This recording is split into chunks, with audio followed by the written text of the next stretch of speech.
But you can see.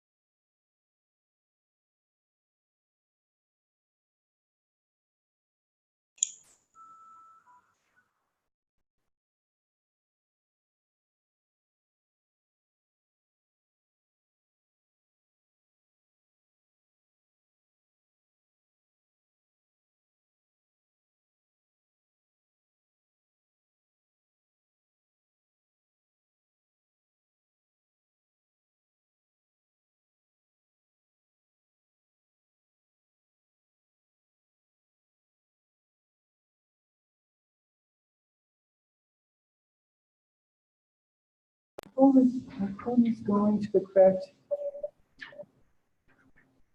So still no audio, no nothing online? Yeah. Oh, better now. Okay, fantastic. So it's working. I love technology and then hate it when it doesn't work. So we can get started? Yeah. Okay. Oh, so did everybody find their name in the back thingy? So you can like make a little tent and put it on there. It's supposed to be tentable. So you should be folded in half in a hot dog style. No hamburger stuff around here. My preference is hamburgers, hot dogs here. Don't know what you mean. Okay, cool. Also, everybody should pick up another paper that was the timeline. If you didn't grab one, we pretty much live, eat, and breathe by this timeline. We'll talk more about that in a second. So let's get started.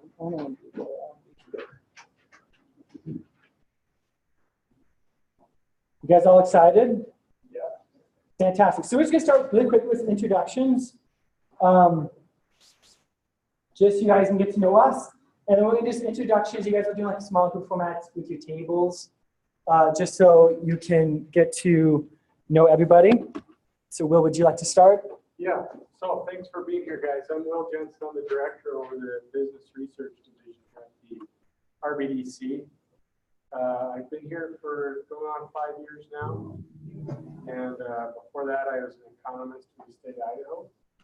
And I taught at BYU, Idaho for 2 years full time. I taught at Idaho State University. I really like being an economist. I like working here though because there's a lot more variety than just teaching classes on campus or something like that. And I get to work with all of you, and that's a lot of fun. We got a lot of diversity in the projects that we work on around here, and so that's great. We've got some great staff here. We'll have the project managers kind of go through and introduce themselves, and then we've got a few other people that we'll introduce as well. Do you want to introduce them now or just after? Yeah, we can do that now. So let's start with Brady Adams. So Brady, you want to raise your hand and kind of introduce yourself and what you do here? Yeah. So Brady Adams, I'm the sales director, so I'm in charge of all project acquisition. So all of the projects you will be working on, myself and John, we spent the last 6 to 8 months, going and meeting with clients, seeing what their needs are, kind of, walking through their sales process of, hey, what are your most important needs? What are some things you could have students do? And a lot of times we say we want you to come up with some real world problem, right? Because you guys aren't stupid, right? You can tell if it's just fluff work or if it's not having an impact on their business. So we want you to be engaged in something that's a real world experience. So trying to pin that down and really identify something that can be of value for both you and for them. That's kind of my main responsibility. My background is supply chain and then banking and cash management consulting. So that's a little bit about it. And tomorrow, Brady, at 1 o'clock, we're going to meet back here. So you guys will have your team assignments tomorrow morning, hopefully. And then we'll meet back here at 1 o'clock, and you will get an opportunity to kind of dive into those scopes a little bit more. We'll get everybody in the room and kind of talk through the scopes of work for all the different projects. So it'd be kind of a more efficient opportunity for you to get some questions answered by Brady and me, and also John. John, you want to do your introduction? Sure. John Ward, got a big fight with my dentist last week, but I may not always look like this, hopefully. Anyway, came out on a church service mission from northern Florida, from the Panhandle, originally from Idaho. Spent a lot of time in Ohio and Carolina, so any of that's all out that way. Just come see me. I'm interested in your background and where you're trying to go. I had 25 years in the Air Force, and then I went to work for Commission Electric in Ohio and also in Missouri. So I worked in new product development, making new things, which is a lot of what I did in the 6.5 years. I flew the first half, and then I worked on the 16 and 22 companies. So I'm a mentor. I help find the new projects. I've got 5 or 6 in this.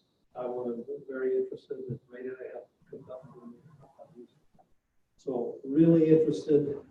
There are real people on the other side of these projects, and we're really trying to help. A lot riding on it, and so you're in for a lot of fun, I think, because these are real world things that you're trying to solve. Real people you can help. So look forward to working with you. And John also helps us with some of our kind of leadership development training around here, and he's a colonel in the Air Force, so he comes with some experience in that whole leadership category. So glad to have him here. And then David Merrill, our executive director. Hi, I'm David Merrill. I'm not a colonel, but I retired a few months ago. I was chief economist for Hitachi. I actually did about 7 projects here at the center, starting back in 2016, 2015, I don't remember the time frame. So I was a customer for several years. I did several basic projects and several advanced projects and some custom projects. So I like the work so much. I like the students so much. I retired and come to work here. So it's good to be here. I echo what John just said. This is real work. These are people who are putting, giving you the keys to their business, giving you inside information to their operations and their costs and their engineering and their problems, and they're asking you to solve it. So I hope that you understand that this is different than a homework project or a book project on campus. This is real work. And you may get the sense that, well, you're still in Rexburg, if you do better by picking up and moving across country, then you can. But we're bringing you as real a work as you're going to get anywhere in the world.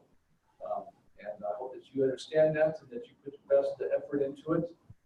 Use your project experts, your subject matter experts that we're going to surround you with, and don't be afraid to ask for help. If you guys fail, then your customers fail. If you fail in delivering the expected work that they want, and it may not be positive results. I have 2 of my projects. The team came back and said, "Don't do this. This is a bad idea." That was you, Dylan, wasn't it? Yeah. Don't do this, you idiots. It's a bad business deal, And so you've got to be honest. You've got to be thorough, and this is really good. So glad you're here. Get a good experience. I'll add, just again reiterate the importance of what you guys are doing. You'll find as you guys progress throughout your career, a lot of deals are done and a lot of progress is made because of relationships. So John, who is here as a church service missionary, he leveraged some of his relationships. Some of the projects we have are because they actually, not to be blunt, but they don't care about you. They might not even think you're capable, but they trust John and his expertise and his willingness to, I guess, vouch for you. And so again, to add some extra pressure to what you guys, need to feel, people have leveraged their relationships for you to have the opportunity to have a name like Hitachi or Emerson on your resume to speak to as you go and get a career. So make sure you, make sure you treasure that and add value to the process that John's bringing to you. It's no pressure, though. Yeah. Think about it, represent yourself in school and the church. You think about it as your own problem, and as if you were in that seat, you'll do what? You'll do all you can. Think of yourself as being in that seat in the solid. We're going to help you. Yeah. We don't want you to We're the doom and gloom, they're the bright rays. Trust them. Okay, fantastic. So Jordan, not Jordan, Dylan, would you like to, yeah. Yeah, hey, how's it going, everybody? My name is Dylan McDowell. I'm a project manager here at the RBBC. I did one of my internships here when I was a junior in college. I just graduated finance econ, and I'm doing some math classes for grad school. So I think total by now, I've had experience in over probably 10 to 12 different projects. So really super excited to get with you guys, work on these projects together. So. Hey guys, my name is Jordan Hicks. I'm a project manager here. I've been here since January, so I've done right around 10 to 12 projects here. I'm studying supply chain management. I did an internship with a company called TCI, so they help fix manufacturing technology. They're all really grumpy, so I decided to do an internship here and loved what I was learning from the guys that are standing around you. soaked it in like a sponge, and I've learned a ton from them. And I think that that's been probably one of the highlights of working here for me. And of course, giving the final product to the client and helping them with so much. I mean, it really does impact their business. So really glad to be here. We're going to get to know each other really well. And I have some great friendships that came from here and long-lasting connections. So really excited, guys. I'm also a project manager. I'm Connor Mallory. I've been involved here at the RBDC for just over a year now. I just got back from Washington, D.C. doing an internship. During the interview and throughout the internship, I had a lot of experiences with talking about what I did here and a lot of transferable skills that helped me be successful in my internship. So use it as a time to network with people around you, mentors and clients, and you'll have a good experience. Okay, fantastic. So my name is David Lindsay. I'm the Senior Project Manager here. So you will see me a lot and hear me a lot. I'm going to be talking a lot today, so I'm keeping my introduction short. I just graduated recently in business finance, minor in CIT. I really like money and technology, so I'm a big fan of blockchain. If anybody wants to talk to me about it, you're into it, we can have little nerd outs. But that's all I'm going to do for my introduction. So everybody, all of us, we've all been introduced. Now what we're going to do is just really quick, within your guys' tables, just kind of talk to each other, say your names, major, hobby, whatever you want to do, kind of your goals. So you guys can kind of get to know each other. And over these next weeks, or tomorrow, you'll get your team. You'll be on either one or two different project teams, and you'll get to know those individuals. And throughout the semester, we'll all get to know each other. But okay, so we'll give you like 2 minutes. So as a team, as a table, just kind of like introduce each other. And those individuals online can just kind of talk, and we're going to mute you here, so you can kind of just talk to each other online.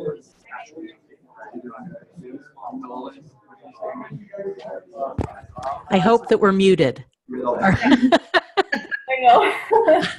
I'm Lori. I live in California. I am a university studies major because I had so many credits before I came here. I was too impatient to have a specific major. I have 4 kids. My youngest is a senior in high school, and I have 3 adult children. And I'm just getting ready to go back to work once my youngest graduates from high school. No, it's just, I think the audio from that. So who's next?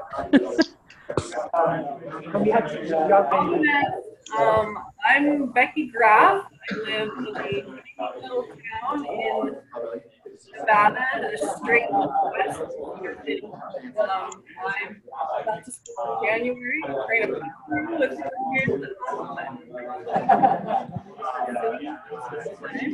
so I'm trying to do it mostly single mom-ish. I'm a business major, and I have about a year and a half to high school too. And so I'm super excited about this because I don't know things that I can do online. So I'm hoping that this will lead to some good ideas because I'm not entirely sure.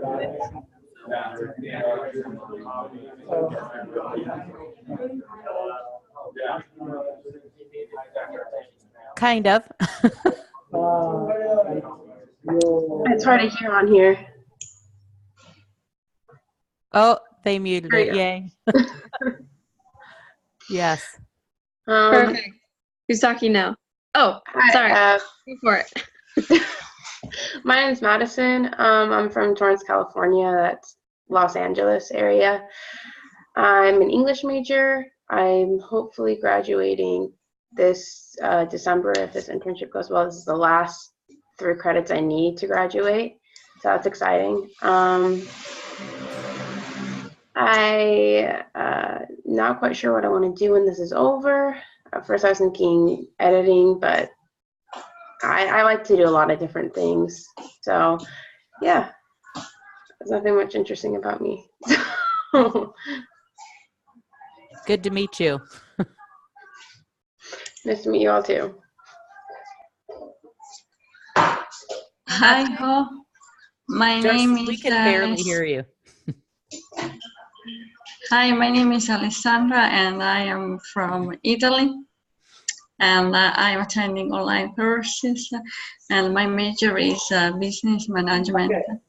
So I know online you guys probably aren't done yet introducing each other because there's so many more of you, but everyone here is done, so we're just going to, you'll pick it up later on. You can finish introducing yourselves online. I'm going to share my screen so you guys can see our amazing, wonderful PowerPoint that is, we don't talk a lot about like data and visualizing it and making nice PowerPoints. These are not nice slides. These are purely functional slides, so don't judge too heavily based off of these slides. Okay, so starting off with some of the most important things is the Wi-Fi password. You don't need to connect now, but just so you guys can have it. There's a guest and a staff. Connect to the guest Wi-Fi account. And it's experience 010203. It's also right here, conveniently located for you guys to access. Parking here is really tough because with the city, it's just, they don't have many parking spots, and there's always a complaint about it. So here's some recommendations. Park by the Ace Hardware. Good place to park. Just don't park the Ace Hardware spots that are specifically, you know, labeled as Ace Hardware. Just so you guys, online people can see me as well. You can also park in the parking lot here, kind of behind us. That is the city. Just make sure you're not there for over 3 hours. So if you're going to be here for like 5 or 6 hours, just move midway through, and then you break the system, and you're all good. So just like leave, grab some lunch, and then come back like 10 minutes later, 5 minutes later, just go to the outside parking lot, and you're fine. So just kind of be aware of that. If you're able to walk, if you live close by, then that's just like the easiest. But winter's going to come, and that might be a little more complicated. Yes, and there is like on-campus parking. If you have a pass, that you can walk, and it's like a block, 2 blocks is a parking lot near like the High Credit Union, which is BYU, Idaho. Okay, so you guys can participate in Alps Advanced program, which is a great program. We deal with some of the cooler projects. Our Alps Basic is also there. Some of you, I think, have a participant in Alps Basic as well. And then beyond that, we have project mentors who assist the Alps Basic program. So if you guys really like your time here, there is that opportunity of growth available. We have 3 project mentors right now who all participated in Alps Advanced program last semester. And we have project managers as well. There's 4 of us, and we've done the Alps Advanced program. Both of those 2 are paid.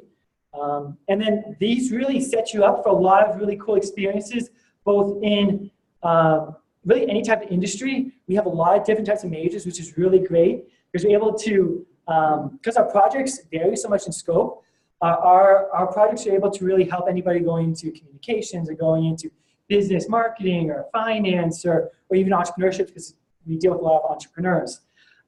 So this is really going to be able to help you guys in your career. And it really can be very, very impactful. So hopefully you guys all enjoy the experience. And if you enjoy it a lot, you can help future interns as well. So to warm up, to kind of start, we're going to do a human knot activity. Anybody done a human knot before? So all going to get nice and comfy and cozy. Sorry, online people, it's really tough to like do a physical. They just don't have the technology yet. So you guys can just watch them struggle a lot. So we're just going to do human knot. We're going to split probably into 3 teams. We'll have 1 back here and 2 probably in the back. So you're just kind of going to get together, a group of about 10 people, grab people's arms, and then you're going to get untangled. So that's basically the core. And we're going to do it like two times probably. In the winter, I have a bag of chocolate, which is by my desk, which I'll go grab while you guys untangling yourself. So the winning team, who is the fastest on the last round, will get the bag of chocolate. So, you know, if just some incentive to make you guys more competitive and fight, okay? Everybody clear on the rules? Just, you can't ungrip yourself. You can maybe like twist your arm if it's gonna like break your wrist, but no like switching hands or anything like that, okay? Switching hands is against the rules. Though you do want no wrist broken. Okay, so we'll just start so you guys can all get up and just, some people migrate to the front and we'll migrate 2 groups in the back. And you guys can say hi, you know, names and all that stuff. Okay. So, okay, how many people do we have? So you're at 8.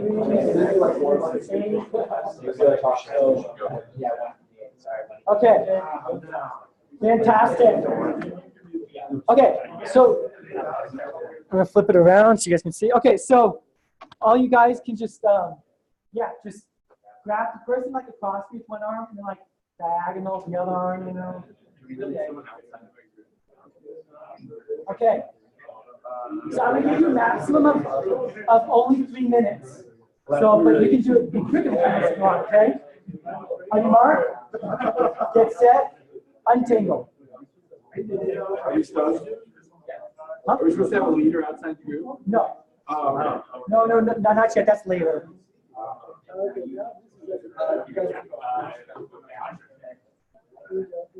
And then,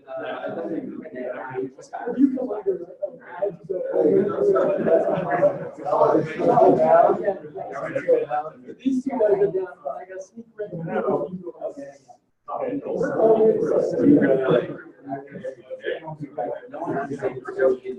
I think you might have to go through that. Oh, very good.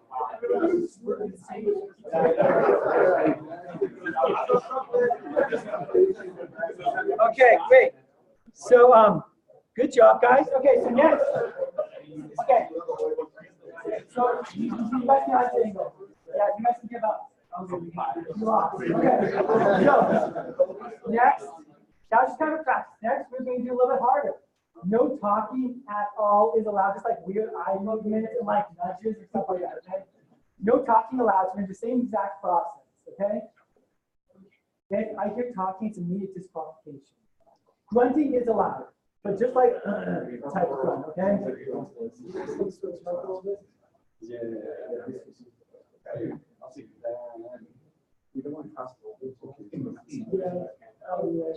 Yeah, you guys can start.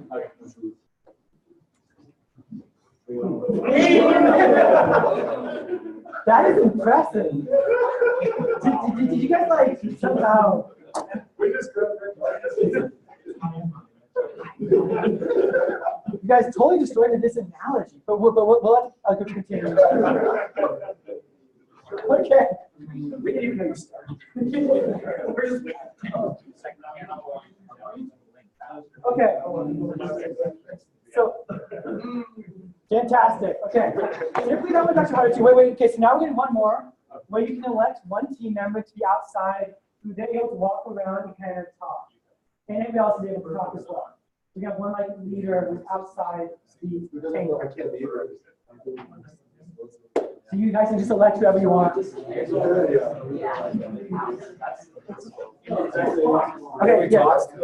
yeah, you're able to talk. Yeah, you guys can go and grab each other's arms.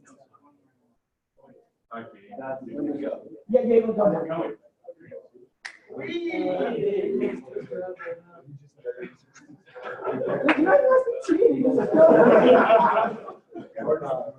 I've never had to consistently go so quickly before. And we've done this multiple times in multiple groups.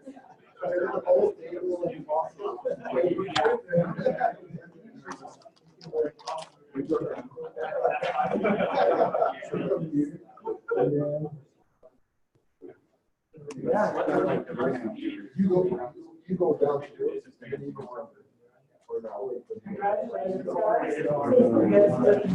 So you'll have to. So yes, this is. That's totally good. All the learning from this exercise is gone. It's taking a lot of time. Okay, so we're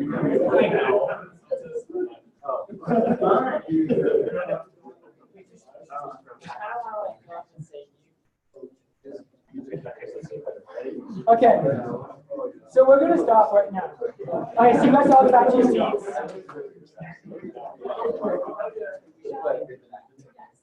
Okay, so I don't know how that group in the back did it so quickly 2 times in a row, but they did, so that's great. Typically what happens is the silent one is usually the longest and it's the toughest, and most teams can't do it, and usually the one that leaders a little bit quicker than that, they were an anomaly. So I don't, this is why large sample size, 3 samples is just not good. So this is really, in effect, just a really good teaching tool to show you, sample sizes should be large. But what are some maybe some takeaways from that exercise, even though it didn't quite turn out as anticipated? How might that be applicable in the RVDC, kind of from what you're familiar with what we do? Yeah. I think one of the strengths that we kind of found was that we all came from a different type of analytic background.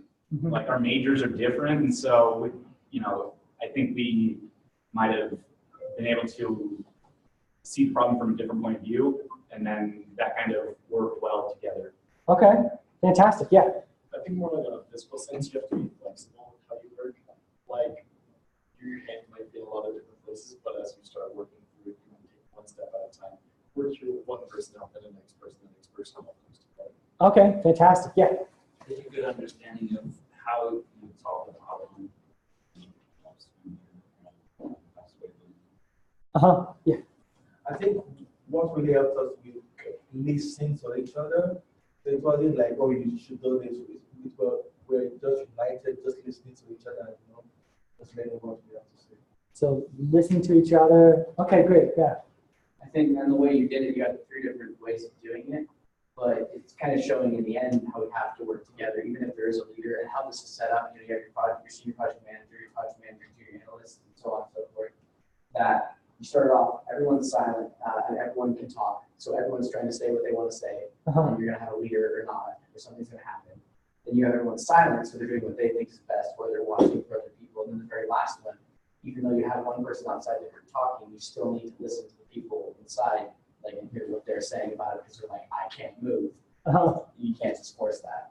Yeah, fantastic. Yeah. I think going on with what Jonathan said really helps having the same goal, so that we could work towards that goal, and having that same mindset of accomplishing that goal really helps in working efficiently, I guess. Yeah. So we're working towards a goal efficiently and listening and knowing that there needs to be a leader, but everybody has to kind of be vocal. All really important. Okay, so I think you are next. Yeah.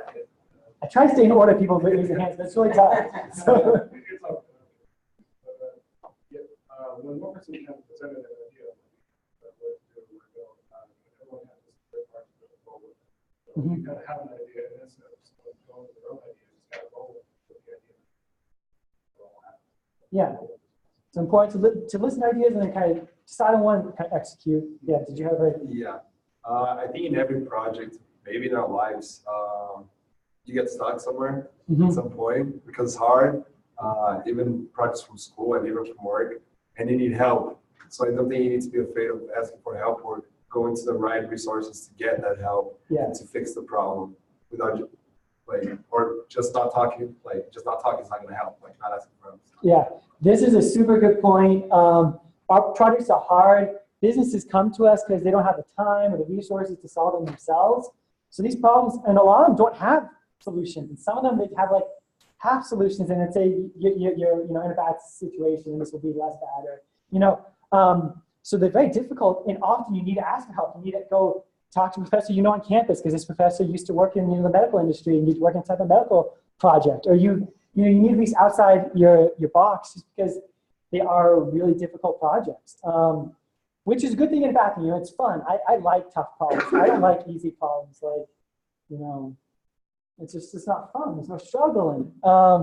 So there's kind of that kind of excitement. And it's really important to listen to leaders, to teammates, to advisors, and to other resources to kind of learn and pivot. So you're not stalled out. Because if you stall out for 3 days, that's 5% of the project. We're in a very condensed time frame here. So yeah. It's kind of limited in the activity that we did to see, but it is still there. And the fact that a big part about doing things in the RWC and doing these kind of projects in general in life is the fact that there's things that people can and can't do, things that people know and don't know. And so even if it seems like something like, hey, you twist around so that you can, not be like this, or we need to step over someone or something like that, you can't just be assuming people know things or will do things or can. And if they can't, you need to be willing to help and understand in those situations. Yeah, perfect. And I just remember that you're currently still muted the online interns. So I'm going to unmute them. Let's hear what they have to say. Yeah, so is there anybody who's currently participating online who has a comment that they would like to say, just that they maybe observed from the teams or anything like that? Yeah, I wanted to say too, especially on the one where you had someone from the outside watching in. I love that idea because sometimes we get so stuck in a problem that maybe we're not stuck, or maybe we do get stuck. But sometimes it's good to have that, whether that's a leader role or just someone to kind of check over some of the things that we're doing, because they can see something we missed, or that, hey, those two people over there are totally screwed up and they're too close to see it, if that makes sense. So. Okay, fantastic. And I'm going to try to, that's why. Okay, can you just try talking again? I'm changing the speakers that you're going to have to make sure that's going correctly. Yeah, can you hear me better now?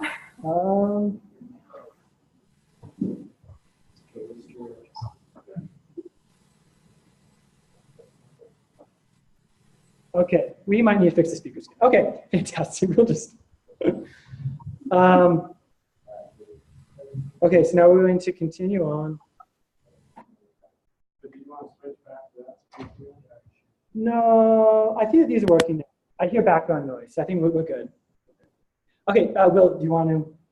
Yeah, so you already had quite a bit of interaction maybe from the people that were standing back here earlier about expectations and just kind of where the projects came from.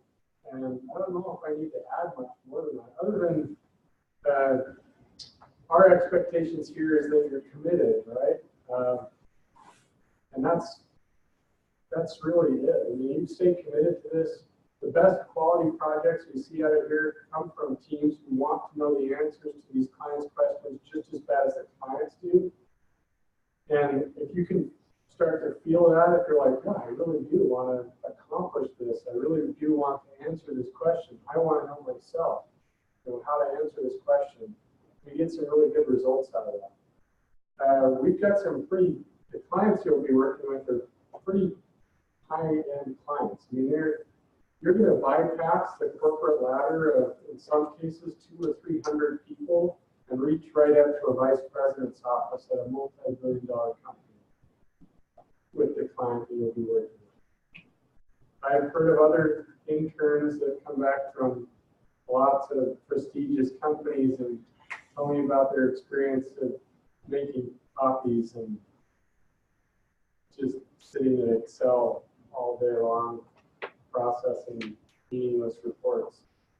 To me, that doesn't really sound very fun.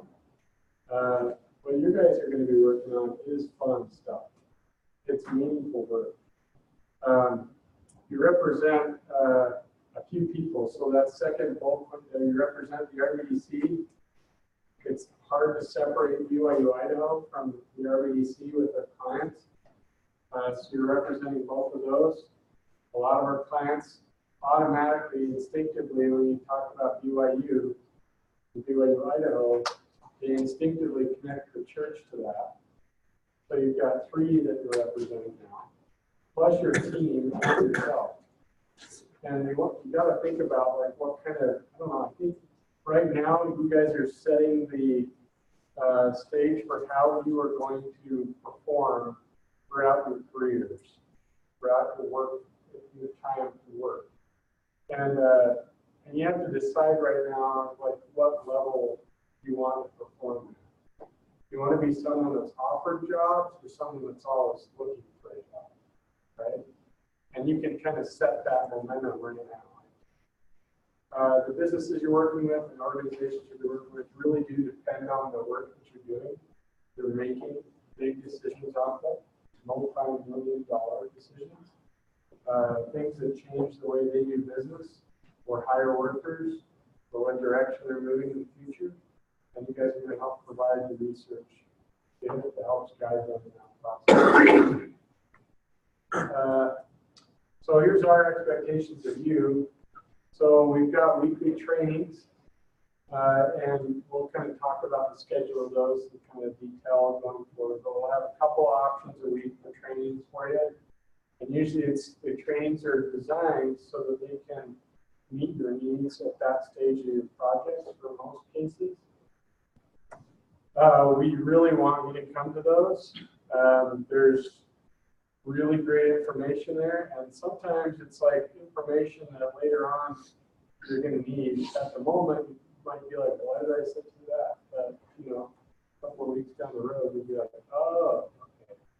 So there's actually a ton of thought process that goes into these trainings. So please attend those. Want you to be professional here, so we're not, you know, in flip-flops and shorts and stuff around here.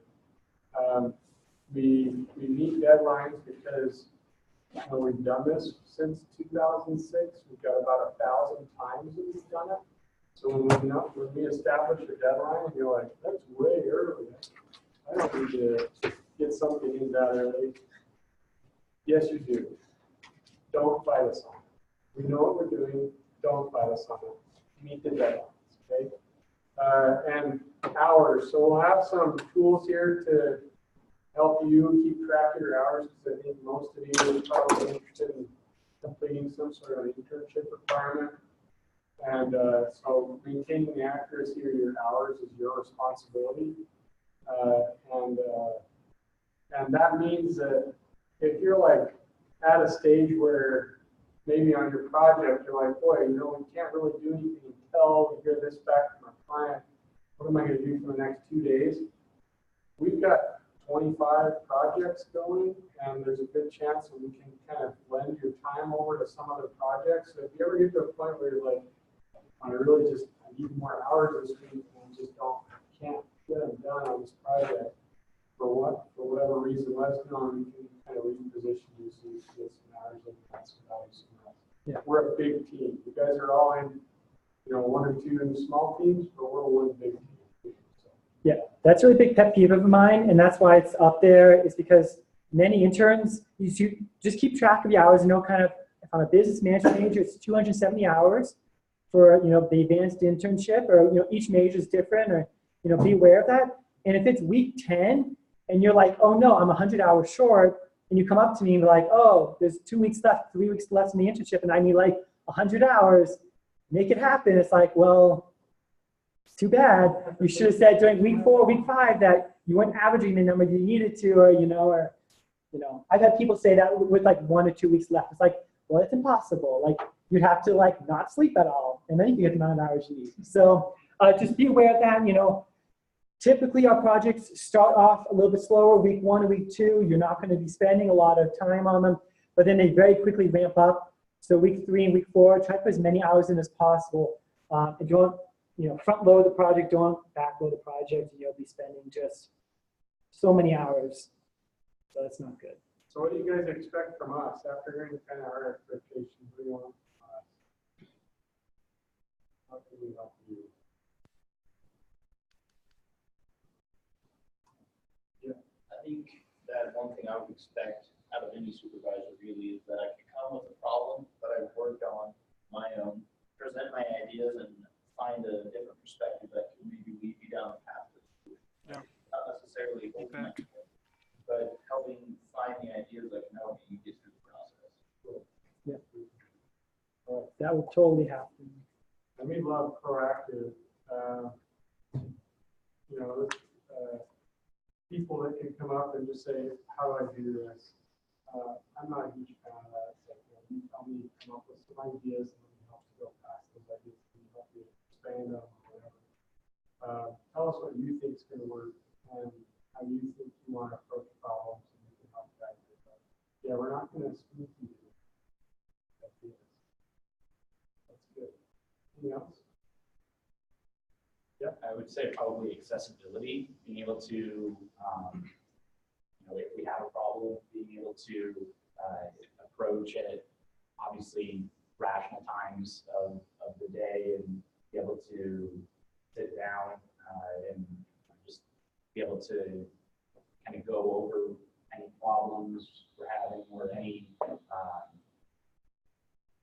real hints that we can go work towards when it comes to working on the project. Mm-hmm. Yeah, that'll definitely be available. I'm here 10 to 5 basically every day, and we all have calendars that are public.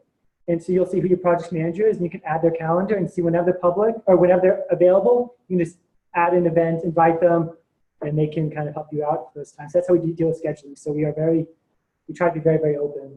And Slack, how many of you use Slack before? Some of you have, has everyone added it already? You're all on Slack? So Slack is just a gem for being able to communicate, share files and stuff. And I know from experience, project managers are constantly responding to messages and things there. You know, if it's after hours, give them a break a little bit. But during the day, especially, it would be quick to respond to questions and things you have.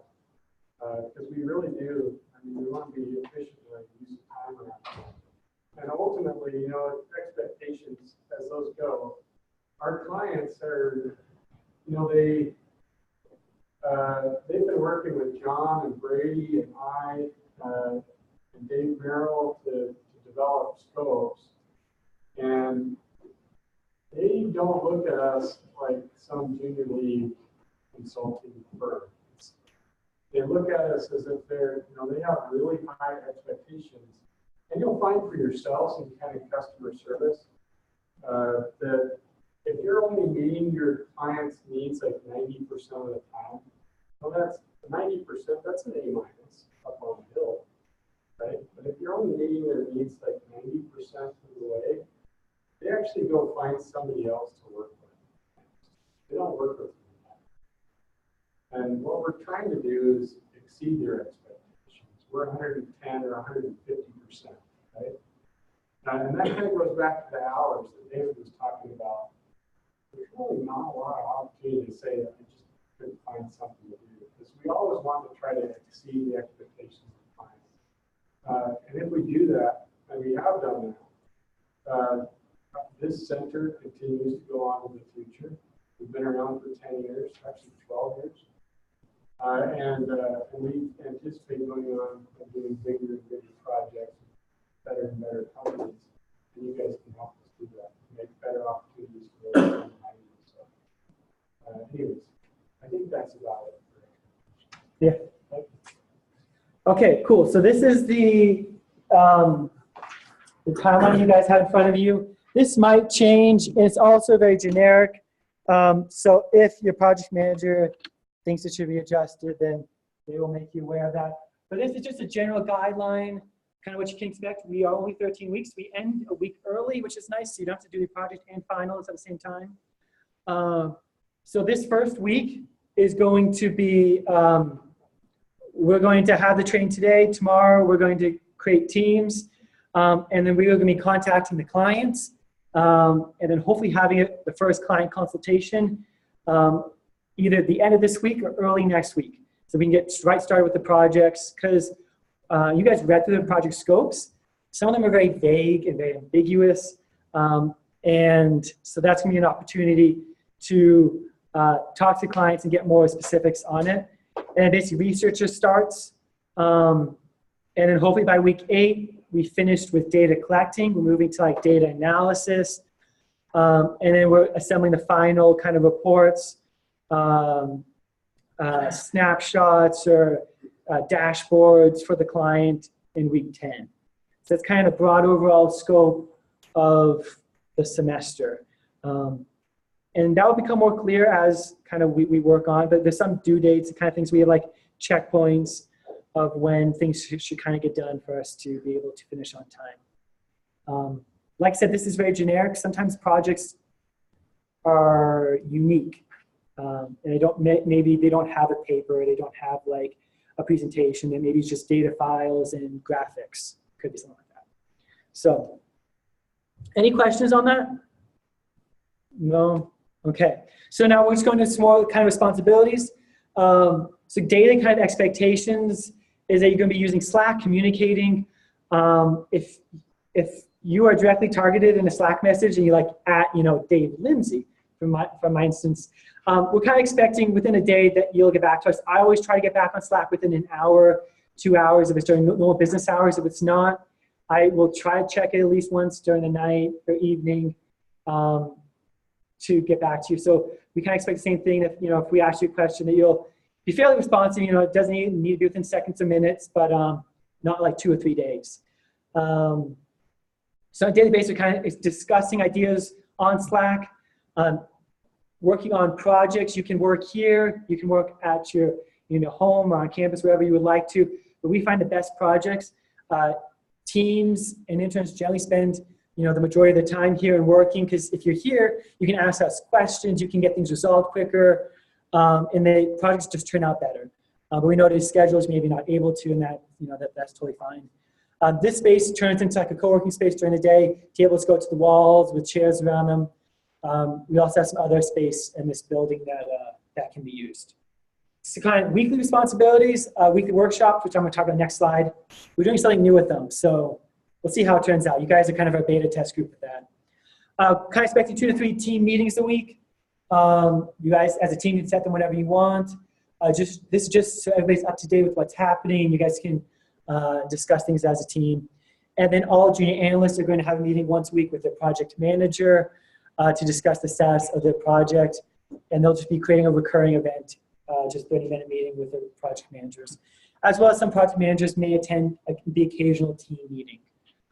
So weekly workshops. So in the past, we've done once a week at 10 o'clock. We're not changing it. So now there's a Monday training at 3 o'clock and then a Tuesday training at 10 o'clock.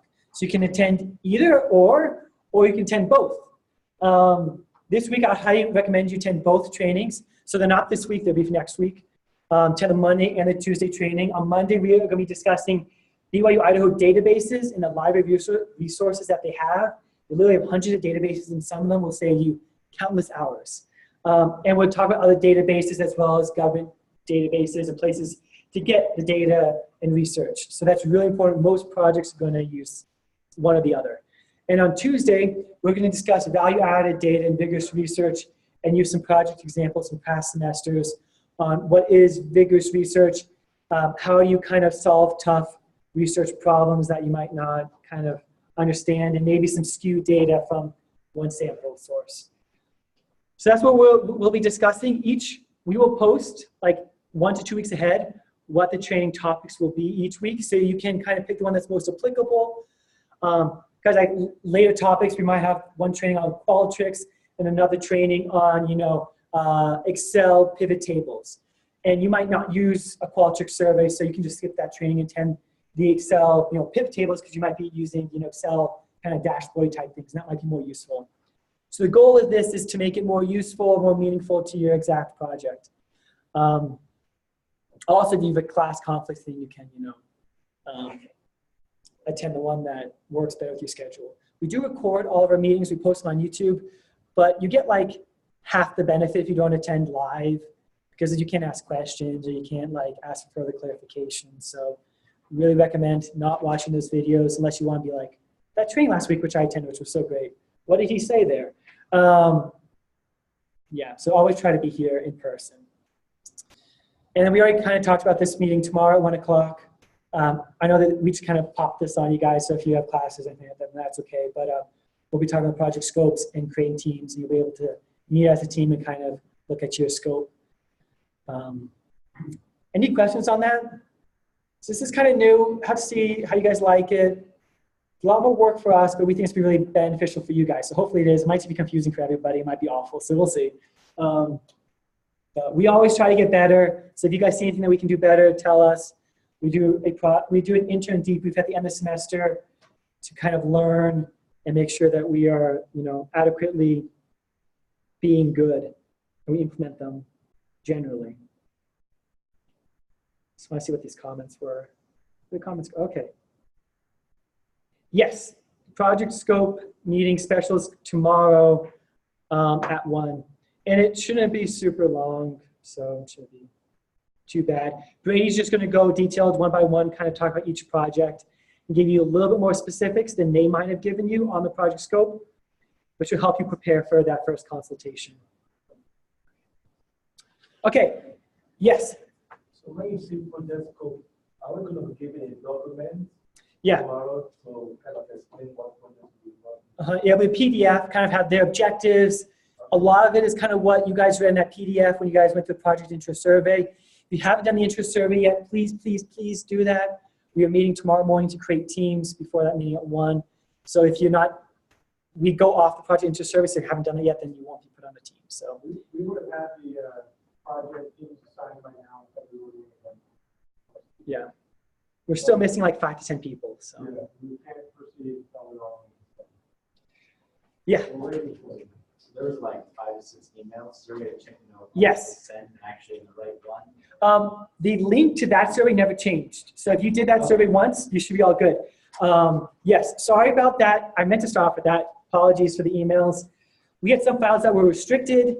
So if you viewed them early, they were restricted and you couldn't view them. Then we changed the access to it, and then we sent it was just, yeah. I was tired. I was doing a water-only fast, and I was only half brain power. So it just happened. But it was great. I lost like 3 pounds, 2 days. So I'll let you guys know when I'm doing a water-only fast. So you'll see me drinking like electrolyte juice. I'm like, oh, colorful water. Oh no, David's. Okay, so junior analyst. So kind of what we're expecting is about 30 hours a week under the team leads. Junior analysts are contact with client. All communications go through the junior analyst. Lead client meetings. Also leading team meetings.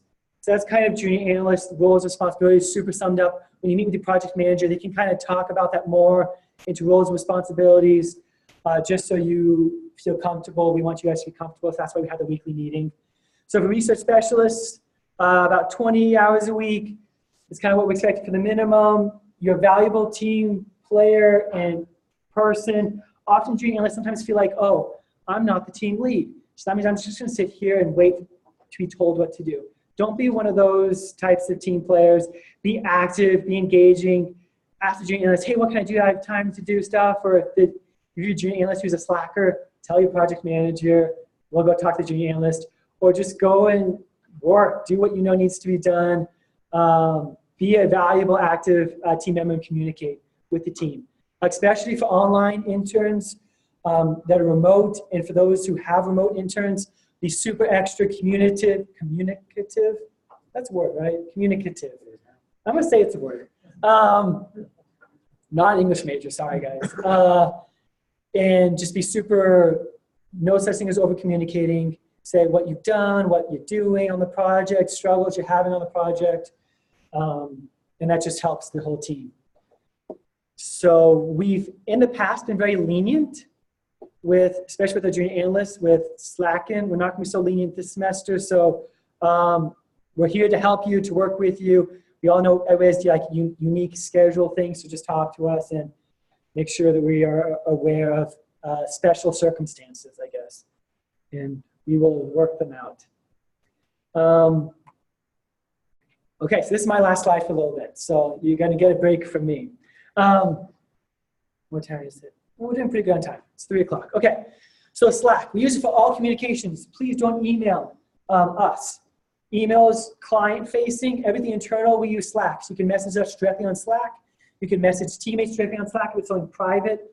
Try to use your channel, your team channel for all types of communications with your team or with individuals. Please don't use the @channel feature in Slack because it annoys everybody, especially project managers who are on all the channels and who might not be over that project. If you want to talk to a specific person and make sure you get their attention, just @ their name, press the @ symbol, and then their name, they'll get a little bing. Enable notifications, please. You download the smartphone app, the desktop app, they're great. If you just use the web browser, you won't know when people are like trying to communicate with you. So the desktop app is great, as well as the smartphone. It's like texting, but on steroids, and it's great. I'm just gonna go to Slack really quick so you guys can kind of see it. You've probably seen it a little bit. General channels for general stuff. We're right now doing introductions. You'll each will have a project channel. These are some of the summer projects that we had. And then there's a random channel. This is where funny videos go. This is where GIFs go or memes go. Stuff that's, you know, PG and everybody can enjoy. And non-political. We we had a problem with that last. So. Yeah, so just keep it fun and friendly. We try to do like funny video Friday and then meme Monday, but I always forget to do it, so nobody ever does it. But you can do it if you want. The training channel is usually training materials that will be posted there and things like that, training related. So, and you can direct message somebody that you might want to. So that's Slack. It's great. Use it, love it. We will troll you. Slack is one of the, and what we try to use is we use what is used in the industry. So Slack is one of the most commonly wide used communication for businesses in the industry, especially if you're in the tech, you want to go to the tech field or anything like that. If they're a modern company, they're probably using Slack or something very, very similar to Slack. So that's why we use it. So it's good to get used to. We use Google Drive a lot. We use that for our data repository. You will each have a folder shared to you that is your project. It's called your project. We also have an intern resource folder that we will be sharing with you that you can access. All data should be uploaded to that. You don't really own any data that you're working on as an intern. All the data is either owned by the RBDC or owned by the client who's paying for the project to be done. So we want all data to stay up in Google Drive. Yes. I think you all received an invite to Jibble. We might not be using Jibble. We might be moving to Clockify. We still have to decide. Jibble's changed like a week or two ago how they bill and how they manage their stuff, and now we don't like it. So we might be moving. We might stick with it. We will notify you. So it will be posted on Slack probably by the end of the day or tomorrow, which platform we're using for our time tracking. We have a YouTube channel, which I will be posting on Slack within the next couple of days, which is a data repository for all of our videos. All these recordings, a bunch of videos we make for training purposes are on there, so you can use that. As well as virtual visits. Usually, we try to do 1 or 2 virtual visits throughout the semester. We invite executives from businesses to communicate. It's a networking event. Last semester, we had a director at Western Union who talked to us, who was an alumni here, who did an absolutely fantastic job, and that video is on YouTube for you to learn about. He talked a lot about personal branding, which was really beneficial. Okay, Trello we will also be sharing with you. That is project specific, so you will not receive that until you get assigned a project. Trello is a Kanban board. Anybody know what a Kanban board is? The one guy? It's used in the IT sector a lot. It's a flow chart, essentially. It's like virtual sticky notes. You can assign tasks. We will have a training on this to talk more about Trello and how to best utilize Trello. I'm not going to do it just for sake of time. But Trello is fantastic. It's great. We use Zoom for internal trainings. External, usually, generally, you'll use Google Hangouts because that's the default. Everybody can use Google Hangouts. You don't have to install an application. So if your client is not here in this region, you're communicating with them virtually, you'll probably be using Google Hangouts for that. Another big resource we use is BYU Idaho Online Database, and we'll talk about that next week in the training. So I know that was a lot of information, and you don't need to remember it all, but hopefully at least like 10% of it is stuck. Any questions on resources we use? We use a lot of resources to kind of make our projects really top-notch and great. Yeah. What sort of analytical tools do you use? So Or does it matter? it's very project specific. We have an R expert here, so we do use R quite a bit for some more data-focused projects. If you don't know what R is, that's probably okay. You know R? Yeah, so Dylan is our R guru, and some of the projects we do this semester will require R. A lot of what we do is Excel, though. A lot of our analysis is just Excel done, or through cross-tab on like Qualtrics. Yes, but it's very project specific. Do you want to talk more about that? Yeah, can I just add to that? So we're in the business of delivering great products to our clients, whether they be research or all different arrays, right? So we use tools that will maximize our ability to deliver those products. So if it requires R, then we can use R, but it's just not limited to, right? So if you guys are whizzes at Excel and can deliver something that the client's just going to drop their jaw at, then we use Excel. If you guys have experience in Tableau, the Adobe Creative Suite, I mean, the possibilities are Power endless BI. to make, yeah, Power BI. The possibilities are endless, right? So this is a great internship program because we have the opportunity to learn things and produce, great stuff for our clients. So I guess approaching your project with that mentality, knowing what you're good at, what you have skills in, and potentially being open to learn new ones is really going to be the area that we want, all the students at. Fantastic. Any questions on that? Or feeling good? Yeah, so if you're not an R guy, don't be too freaked out. Be like, oh no, I need to now learn R. But it's a good resource to learn. Okay, so now Dylan is going to go talk to us, and we're going to go. Do you want to pull up the video? Yeah. We're going to go. We're going to watch some video about some chickens here. Because he just likes some chickens, right? Suits it really well. Suits the thing. Yeah, so we're just going to watch the first few minutes. And is that working? I hope it works. we're having some issues. Connor, oh, I have a dead wire.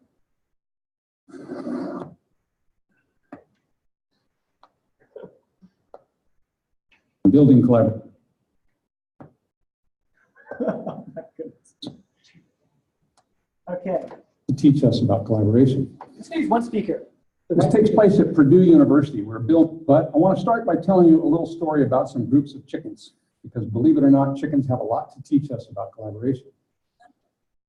This takes place at Purdue University, where Bill Muir is a professor of genetics and a genuinely nice guy. And Bill was looking into the differences between groups of collaborative chickens. These were just chickens that got along well with each other. I call them the green zone chickens. And there were no star performers in their group. They were just nice. And the one that lays the most eggs. But the problem with the star performers is that they tend to be much more aggressive animals. And so we oftentimes see among the chickens something that we occasionally see in human organizations, and that is that the star performers become the stars, not by being so good themselves, but by suppressing the egg production of the chickens. They look better, and they do this by, I call these more aggressive star performers the red zone chickens, and they do a lot of damage. So the farmers have tried different strategies to deal with that. One is to house the birds in little cages about this big. Not a great solution because it's very expensive, takes millions of cages. Another thing they tried is something called trimming their beaks. Now, this is a bit of a deceptive term because it gives you the impression that there's a chicken manicurist out there filing down the sharp teeth. But really, it's an employee with a tool that looks a little bit like a fire who will rip a big chunk of the chicken's beak right off the head. Also very expensive, not to mention horribly unpleasant for all the chickens and the employee that's assigned. So Bill was trying to see if it's possible to breed collaborative instincts into chickens, and if so, what would be the impact of that on their egg production? So we had all the green zone chicken groups over there and the red zone chicken groups over there, and he took the best of each generation's egg producers to produce the next generation. He did this for 1 year, about 5 generations. And at the end of that 1 year period, the results were pretty dramatic. There. This is a picture of the green zone chickens. They were healthy and productive. Now the next picture is what was left of the red zone chickens. And I say it's what was left of them because more than half of the red zone chickens have been murdered by their colleagues, pecked to death. Now, they say that a picture is worth 1,000 words. But if this doesn't tell the whole story, let's look at the egg production of the green zone chickens. In that 1 year period of time, it went up 260%. So what we can learn from these chickens is that red zone environments that are more hostile, that are more adversarial, highly conflicted, internally competitive versus externally competitive, they produce more red zone behavior. It feeds on itself and can spread like a virus in an organization. And green zone environments that are more supportive and cooperative and more highly skilled at collaboration, they produce more eggs, or whatever your organization's equivalent is to more eggs. Now, I'd like you to think back on that. All right. I think is there some chats? Yeah, okay, we're good? Okay, that's what's trying to do. Is everybody muted? If everybody who's online, if you can mute your microphones? Unless you want to talk. Unless you want to add a comment, that'd be great. And is this camera good? Yes, the camera's closed. All right. So, all right, interesting video about chickens. You might be wondering why we watched a video about chickens, but it might be obvious to you the relationship of that story to maybe our situation here. So, anybody want to give maybe a comment about how these chickens, red zone, green zone chickens, relates to us working together at the RBDC? We to be the green zone chickens, all of us. Yeah. No one here is like, all of us, we are like selfish in a way because we want to do good in our career. Yeah. But if you don't work with your peers, that's not going to happen. It's not going to happen. Like, it's got to be networking. That's the whole point too. Exactly. Exactly. That's a great comment. Did you have a comment back there?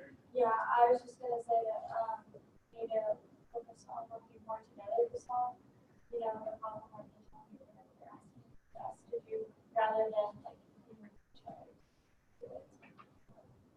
Yeah, exactly. Ask yourselves, everybody at this point right now, like, ask yourselves, what are we competing for? If you feel like that you need to impose a certain competitive nature on your team, ask yourself, what exactly are you competing for? Because we all know competition's great, and it, a lot of times it pushes us to perform better. But what is the intention of our competition? Are we setting out to make our team members look bad, to make them look worthless, or to make your work that you do, all encompassing, right? We really have to kind of, approach our team as if, not in a way that's going to push those people down. So I guess let's just grab a couple comments about what attributes make effective teamwork.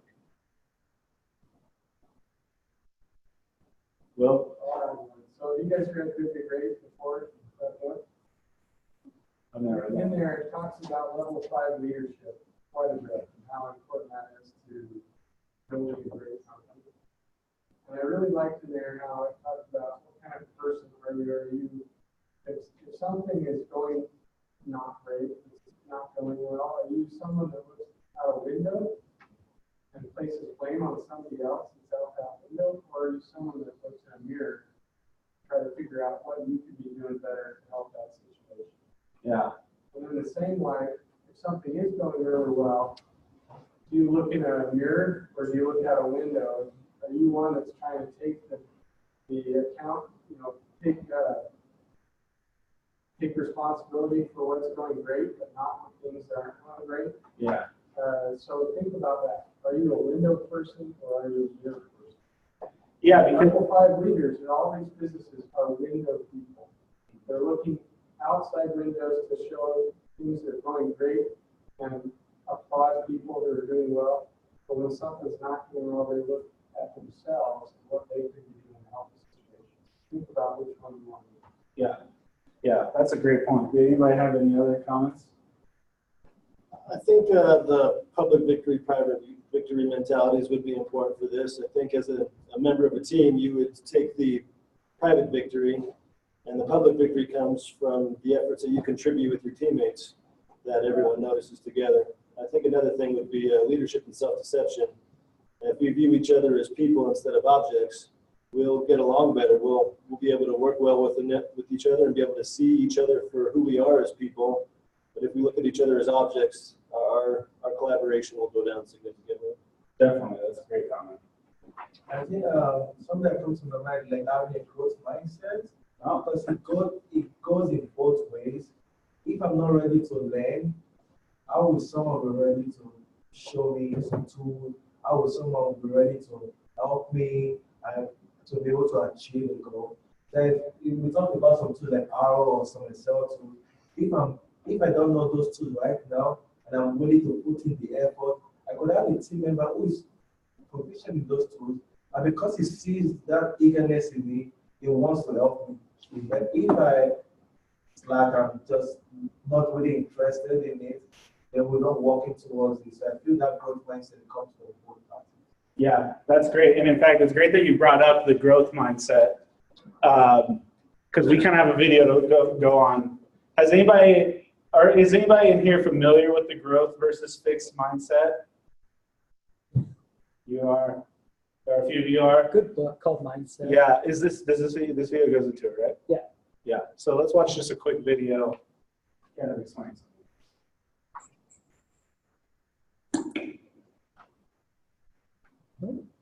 Researcher and Professor Carol Dweck uses the term mindset to describe the way people think about ability and talent. Dweck delineates between two different mindsets that exist on a continuum. The first is the fixed mindset, which suggests that your abilities are innate and unchangeable. The second is a growth mindset, which views it as something you can improve through practice. In a fixed mindset, you view failure as permanent, but with a growth mindset, you see failure as a chance to learn and even pivot. Those with a fixed mindset are more likely to view critical feedback as a personal attack, while those with a growth mindset will see it as a chance to improve, where they can develop new systems. With a fixed mindset, you're more likely to choose easier tasks and put in minimal effort. After all, if talent is fixed, why bother improving? Why even try? But with a growth mindset, you're more likely to embrace challenging tasks and work hard to improve. Those with a fixed mindset are likely to give up when they face an obstacle. Meanwhile, those with a growth mindset will view obstacles as a chance to experiment and solve problems. In a fixed mindset, the focus is on measurable accomplishments. But with a growth mindset, the focus is more on a journey of continual improvement. With a fixed mindset, you are less likely to take creative risks. But with a growth mindset, creative risks are simply a way to innovate and improve. Ultimately, your mindset influences everything from creative risk-taking to how you view feedback to whether or not you finish difficult tasks. And in the end, it's one of the greatest factors in determining whether or not you grow and improve in your abilities.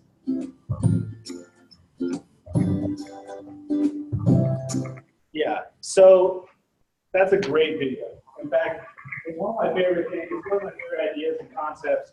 And the video doesn't actually go into detail about how this kind of paradigm was developed.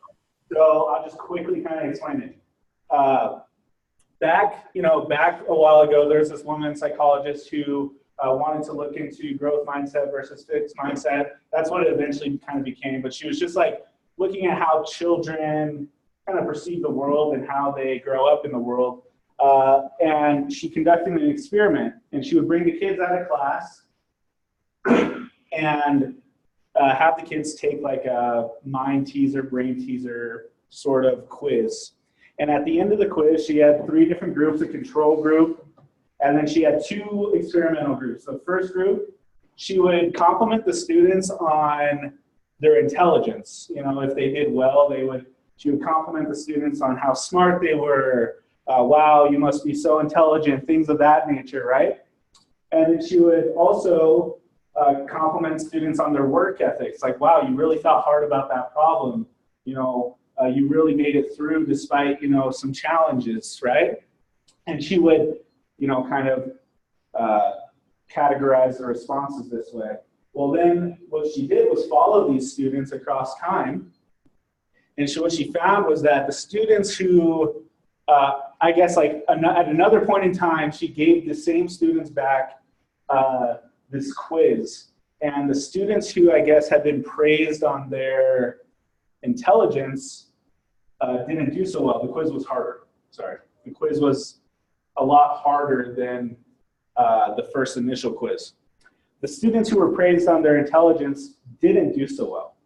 In fact, it was the students who were praised on their ability, their work ethic, actually did better on the quiz, and longitudinally, she followed these students through college and into the workforce, and found that the students with these growth mindsets, basically this idea that it's their work ethic that matters, it's their creativity that matters, and not necessarily their predisposition to being intelligent or anything is what mattered. Those students ended up, in higher paying jobs, more fulfilled in their life via survey, filling out these surveys. And so basically, she developed this growth versus fixed mindset, right? And so what it's really getting at is this, what matters in life, right? We're here at school for, 4 to 6 years, a millennium for me, if it feels like. But what matters, right? Is it your ability to, recount equations off the top of your head, or is it your work ethic that really sets you apart? And so we'll go to the next one. Yeah. Yeah. So you're probably wondering, okay, this is all about teamwork. This is all about working on a team. Why are we talking about things that just pertain to me? Why don't we talk about group, ethics, group dynamics, right? Well, to be honest, there's going to be a point in time in this semester where you're going to feel like pointing the finger at someone else, right? The semester is stressful. Our projects can be at times overwhelming, it feels like. But through honest work ethic, we're able to counteract it. But we're really all about extreme ownership here at the RBDC. It's a good book if you want to read it. Has anybody read Extreme Ownership? Yeah, Jocko. Jocko is my man. Jocko Willenick is an ex-Navy SEAL, and he just goes hard in the paint, right? But he's all about this extreme ownership, and this goes back to what Will was saying, what David was saying, with those chicken. It's all about owning your current situation, taking into account the fact that you have the power to make it better, right? And really, guys, this is such a dope program, to be honest. Like, we're operating on so many different levels here. We're giving you guys, corporate work experience. You guys are learning how to work with each other. You're learning how to balance like other things like school and your home time here, right? All within this like awesome space of learning how to like operate in the real world, right? And this is just another one of those levels, okay? And so throughout the semester, you're gonna come to myself, David, Connor, Jordan, and we're gonna say one word to you, guys. We're gonna say one word, and that word will be good, okay? So let's watch this video, and you'll see why we'll say good. This is my favorite video of all time. One of my direct subordinates, one of my guys that wait, pause it real quick. He would call me up. Okay, I just want to preface this up. It is over the top motivational, so just recognize that, okay? All right, go ahead. And I think there is an exposed lung in it. So there is a what? An exposed lung. Like it can handle the lung. We talked about breathing. Yeah, it's just if you're nauseous. One of my direct subordinates, one of my guys that worked for me, he would call me up or pull me aside with some major problem, some issue that was going on. And he'd say, boss, we got this and that, and the other thing. And I'd look at him and I'd say, good. And finally one day he was telling me about some issue, he was having some problem, and he said, I already know what you're going to say. I said, well, what am I going to say? He said, you're going to say good. He said, that's what you always say. When something is wrong and going bad, you always just look at me and say good. And I said, well, yeah, when things are going bad, there's going to be some good that's going to come from it. Didn't get the new high-speed gear we wanted? Good. Didn't get promoted? Good. More time to get better. Oh, mission got canceled? Good. We can focus on another one. Didn't get funded. Didn't get the job you wanted. Got injured. Sprained my ankle. Got tapped out? Good. Got beat? Good. Learned. Unexpected problems? Good. We have the opportunity to figure out a solution. That's it. When things are going bad, don't get all bummed out, don't get startled, don't get frustrated. If you can say the word good, guess what? It means you're still alive. It means you're still breathing. And if you're still breathing, well then hell, you still got some fight left in you. So get up, dust off, reload, recalibrate, re-engage, and go out on the attack.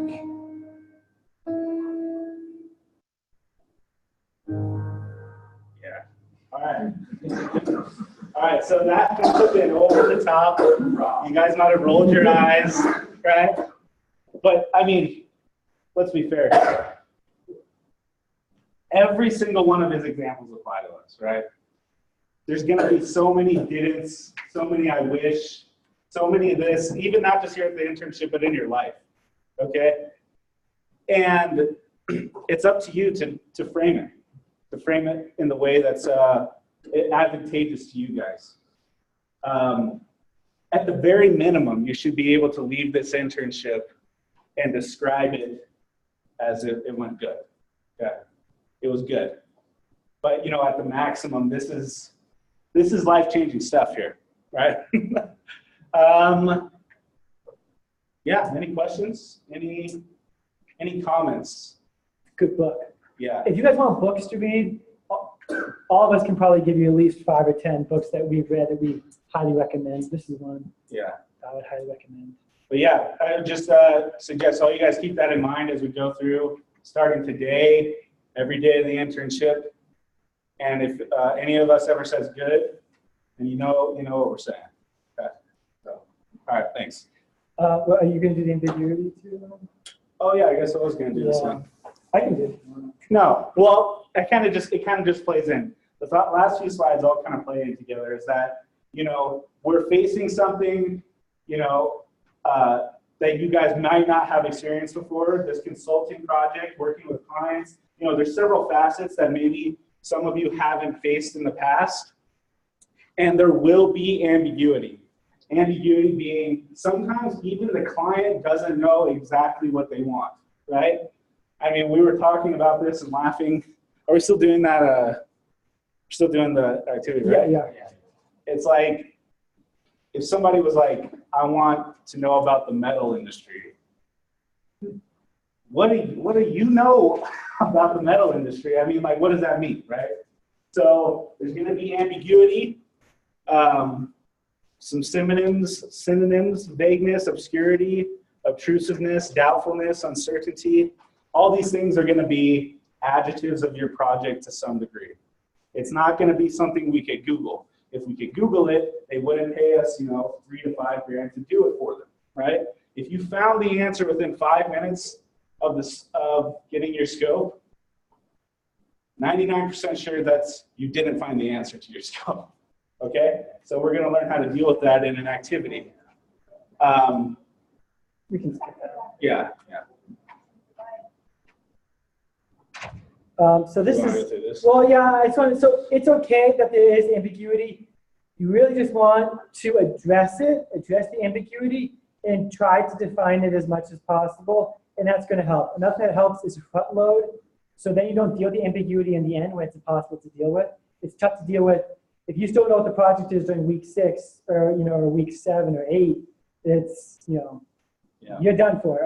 You got to deal with that, and it's okay for a week or two to be a little bit ambiguous and not really quite sure. But during that time, you're asking questions. You're trying to define, to understand the scope of the project. So then in week 4 or 5, you have a pretty firm understanding of what's happening. That's kind of how you want to operate. Yeah, it's of my opinion that you should spend this first week doing several things. So one, getting to know your team, getting to know the company that you're doing the scope for, and it should be a hardline drive to displace any ambiguity or any misunderstandings you might have about the scope within that first client consultation that you guys will be scheduling for the end of this week or beginning of next week. Your very first goal should be driving to the core of what they want, right? Exactly what are you going to be able to deliver to them at the end of the semester? And by understanding that you displace ambiguity by asking questions, diving into information, these are all ways to do that. In industry or wherever you go into that career, nothing will help define your value more than being able to take on ambiguity and succeed. So when you get out there in the real world, this is what you're learning here. You find those opportunities and you get in there and get after them. your stock will just go this high with the people that you're working with. It's a huge area of opportunity you can learn while you're right here. Yeah, that's a great point. Fantastic. Okay, so unless there's any comments on this, we're gonna take like a 5-minute break. Bathroom, people can walk around. There's a water fountain over here. There's also one over there. The bathroom is by the door in the back. So if you like go out this door here, you come up to the glass door to the right, little tiny hallway, and there's restrooms down there. There's one over here as well, but it's only one stall, so you can't it's not efficient. So you guys can get up, walk around, talk to us, and we'll start back up again in like 3:32. Like quick 5 minutes. Cool. It's just we're at a halfway point now, so just get blood flowing. We're almost done, and then we'll end with pizza, so it's okay. Just just be. No.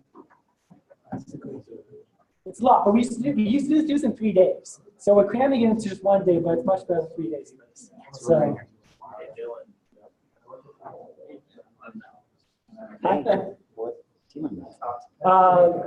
We decided we're just waiting on a couple more project interest surveys to come in. So once that gets decided, tomorrow 1 o'clock, we'll oh, it'll be like 1 to like 1:30 or 1 to 2. So it's not too long.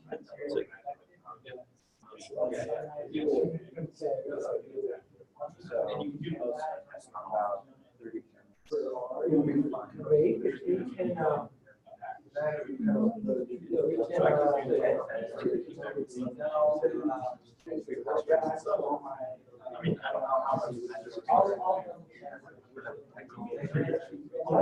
I just feel like this missing so we can get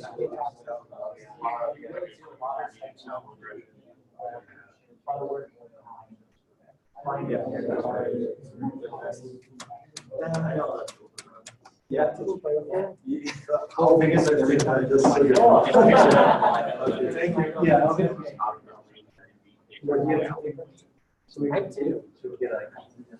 I'd just like to know who's so, yeah, if you have his name, I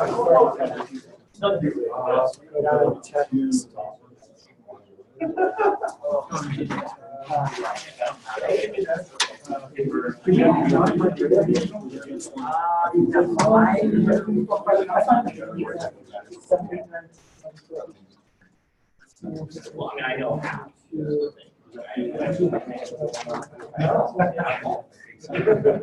No, I won't. I didn't teach yourself matrices before I did it by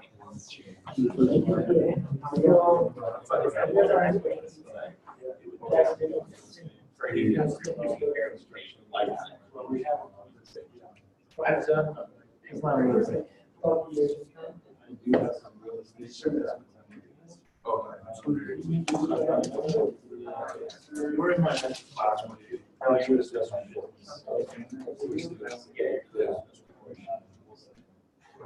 Yeah. Okay.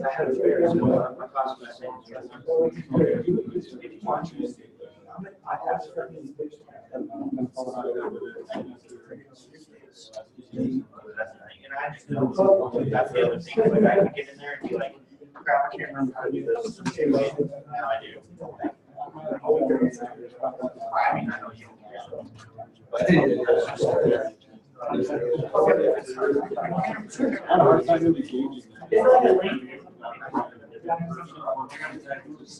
yeah, like just that was kind of not weird, but it's hard just do they have any appreciation? Yeah, a lot of ambiguity.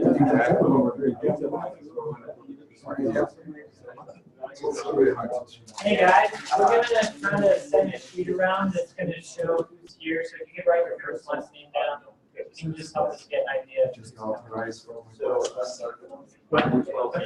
And online people, we'll write down your names, so don't worry about it. Just want to make sure we know who's not here. Okay. Oh, and then just some more information for you guys, because we've never like talk about this. Well, I guess I'll wait. I was thinking side comment, like just between us, but then I was like, oh, that's respect to everybody. I just started like 6 months ago.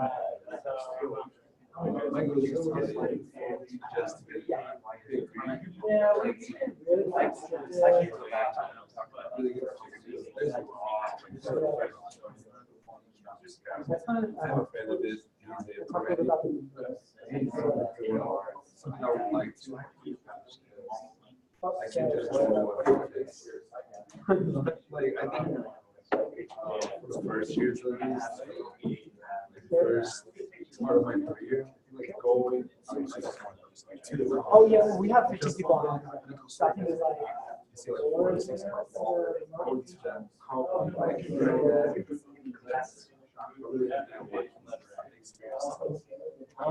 Okay, so what's happening? We get started once we were here. Okay, so we will get started again. I just wanted to talk a little bit about our buildings, just so you guys know. So we are like from here over. I guess this is like Suite C. I don't know. We just moved here. This is our like. We've been here for now 4 months now, 5 months. It's been pretty exciting. Our old place was super not nice. So you guys are lucky that you're experiencing this. So this is our main training room. It's open all the time. Behind you guys is our it's our small conference room.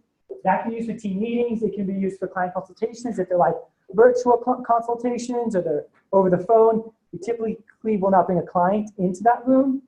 And that can be reserved. We'll show you guys how to do that. The junior analyst team will reserve rooms. Just to our right across there is our boardroom. That's our big conference room. That's where the nice chairs are, nice table are. That's where we'll have client consultations where like the client actually comes into the office. So that's over there. Right diagonal to us is the project manager offices. That is where we are generally, that's where we hang out. So you can come in, just talk to us, and whatever. There are some tables in there that like, if we work with a team, we might have the team be in there as well. So that's here. To the right is, back there is actually some co-working space for Startup Incubator that we are starting to facilitate. So that kind of tells you the office-ish. Your main product place to hang out is in here, the conference rooms. So just so you guys know, like, there's a water fountain right there. This indent is the water fountain. So just so you know if you're thirsty. Cool. Do you want me to play it now or at the end? At the end? Okay. All right, awesome. So, man, it's hard to follow Dylan and Jocko. I know. So, before I get into this, I'm going to preface this with someone who actually volunteered to give like a little seminar to the RBDC last semester. His name's Casey Ben BK. And Casey, just to give you an idea on his background, he's in his 30s and he's a senior director of a global company called Western Union, okay? So the amount of work that, or I guess how high he's been able to climb and the amount of time that he's been able to do so is incredible. And he gave us some really specific information. I thought we were going to get like some technical skills that we should learn, but this is a good majority of what he talked about: professionalism, emails.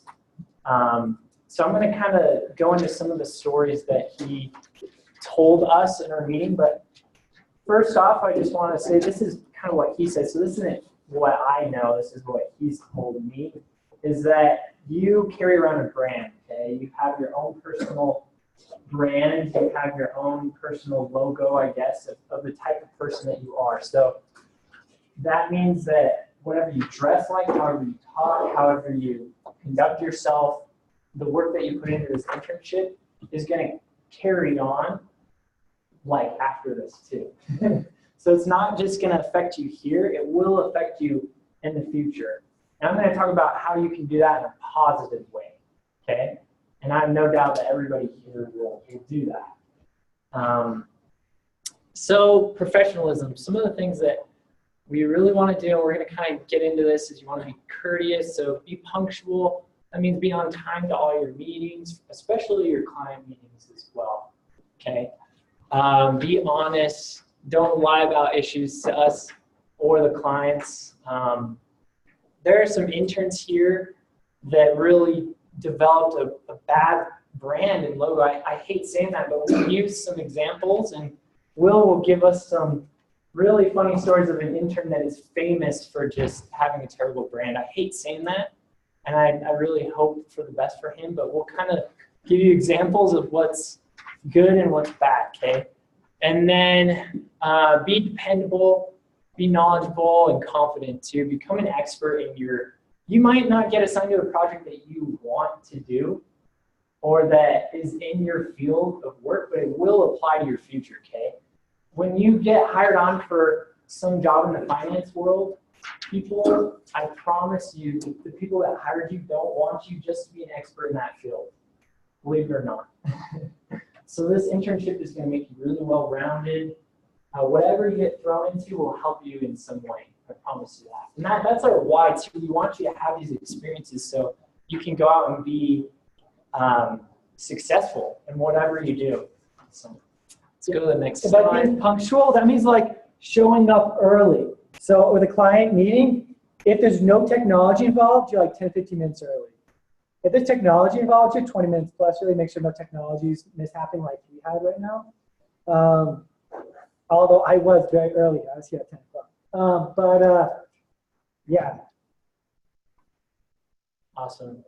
So this is a great quote from Wikipedia. We gave David a hard time for this. I love Wikipedia. Wikipedia is fantastic. Don't ever use it on like a research project, but my personal use, I like it. So just give it a go. Cool. I'm gonna pick someone out that looks nice for business casual. Who's this guy right here? Blue shirt. Ryan. Ryan, could you read that? One definition of business casual includes khaki pants, slacks, and skirts, as well as short sleeve polo shirts and long sleeve shirts, but exclude jeans, tennis shoes, tie or short skirts, t-shirts, and sweatshirts. Ryan's a great example of this. There's a lot of people in here that are a great example of this. It's pretty self-explanatory. So like I said about your personal brand, that is a huge part of it. I mean, huge. So just keep that in mind. Yes, and this is new that we're trying to like focus more on. I just need to say Mormons have a tendency to either underdress or way overdress, like suit and tie to client consultation. You just don't need it. Unless you're dealing with your clients at bank, I don't think we have any things. If your client's in suit and tie, you need to suit and tie as well. Generally, our clients are local, they're very casual, regional businesses, and generally suit and tie is just not either. If you're not sure, maybe you're like, I think my client would be in a suit, you can talk to us. There's clients come in throughout the day, throughout just the weeks. So we just want, if you're in here in the offices, that you're not in shorts and a t-shirt because the client is seeing you as well. Even though it's not your client, it could be somebody else's client. They're just walking through. So just kind of be aware of that. That helps them feel more comfortable here as well. So yeah. And this is also like it's pretty standard practice out in the world. People don't really wear suits and ties anymore to work. Business casual is kind of the fad right now. That's what's in. So they're also trying to do it. Okay, emails. This is huge. So Casey told us a story about sending an email out to a huge division in his company that really halted his progress with his career. Okay, so like as small as this may seem to you guys, this is huge for now and in the future as well. Okay, it can really hurt your reputation, even if you don't mean to. Like, for example, this is like a real life email that I got, and we turned out like we kind of switched around the verbiage and changed the names. So this is what I meant to say, right? And then I'm gonna have David read this like someone else. So, hey David, I have not received the report yet. Shouldn't take a week to receive this report. I would like it as soon as possible. Thank you. Thanks. So let's see like how David. Oh man, I'm on the mode. So now me, I'm looking at my email, and what I'm seeing is, hey David, I've not received this report yet. It shouldn't take a week to receive this report. I would like it ASAP. Thanks. Because I already know I've done the report. I'm feeling kind of guilty. So I'm thinking he's mad at me. So the person that I received this email from, I actually know the guy, and I know that he had no intent of being rude. But when I read it, I was like, whoa. Like, and it was phrased a little different than this. This is a little softer than it was. Yeah. Yeah, just be careful with that. Yeah. Well, do you have anything to add? Especially, like written stuff like this, first of all, especially if you're in a large organization, digital content never dies. People hold on to stuff that you write and use it against you later on. Welcome to the corporate world. Like, they'll step on your head with it later on. They will. There's people that will be looking for opportunities to do that to you in your career. So definitely be careful of what you write. And written words are just tough. Like, it is tough. But what you can do is make it go out of your way to make sure that you're not going to be interpretive of it. And go out of your way to be very professional instead of just a little bit casual. And I've seen, now I'm copied on quite a few emails, students or interns here are emailing client, and I just cringe when I see them start an email, hey client, with the word hey, like, hey, yeah, dude, client. What the heck are you doing? No one does that. No one starts an email, hey. That's like the most casual, kind of demeaning, unrespectful way to address someone. Don't do that. And so anyways, think about that. You're just like sending a quick email. Around here, if we're going to send an email that's important to someone, we'll get at least one extra set of eyes, maybe 2 or 3 other people looking at it before we send it out. Even just mild typos, again, going back to expectations, it lowers the level of work. I mean, the confidence the clients have in you drops, their ability to believe what you're telling them in a final conversation, their final consultation drops, all because of sloppily written emails. And you're not texting people, you're sending letters over the internet, and they should be formal and professional. Yeah, I'll always have David or Dylan or Connor look over my emails. So when you're with your group, just before you send it, I know it's a little frustrating or it can take some extra time. It's a little mundane, but just have someone in your group look over it and it'll save you a lot of hassle. So. Okay, Slack. Oh man, here is the intern, the famous intern that we've used as a representation of a bad example like every semester. So I guess going to the good first, make sure when you're using Slack to enable the notifications, respond quickly, be open and friendly. Emojis are welcome, and the general page, I feel like, and with our channels. Yeah, this is more casual. Slack is a little bit, don't be mean, be careful with your tone, you're not being like demanding, anything like that. But Slack is a little more friendly, especially on the random channel and stuff like that. Like, you're not in your project probably posting needs and stuff like that. But like, it's a little more of a fun,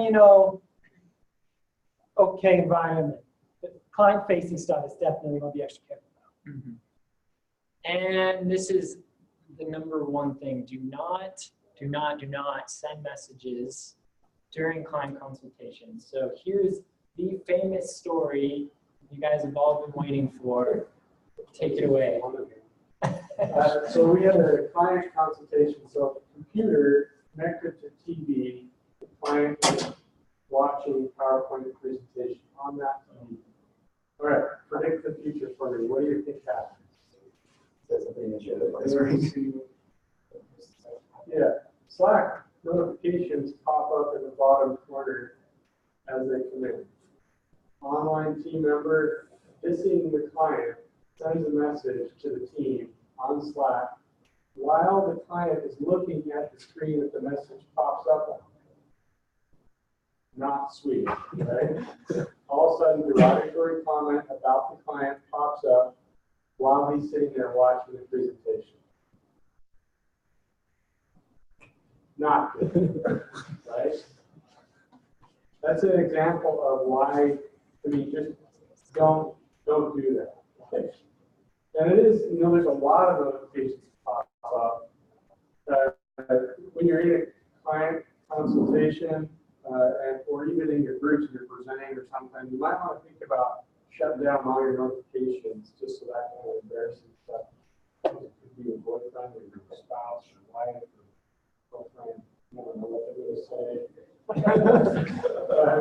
Pictures of So you got to just be careful for that. And I think there's going to be, the future is full of notifications on all your devices. So you can be careful anyways.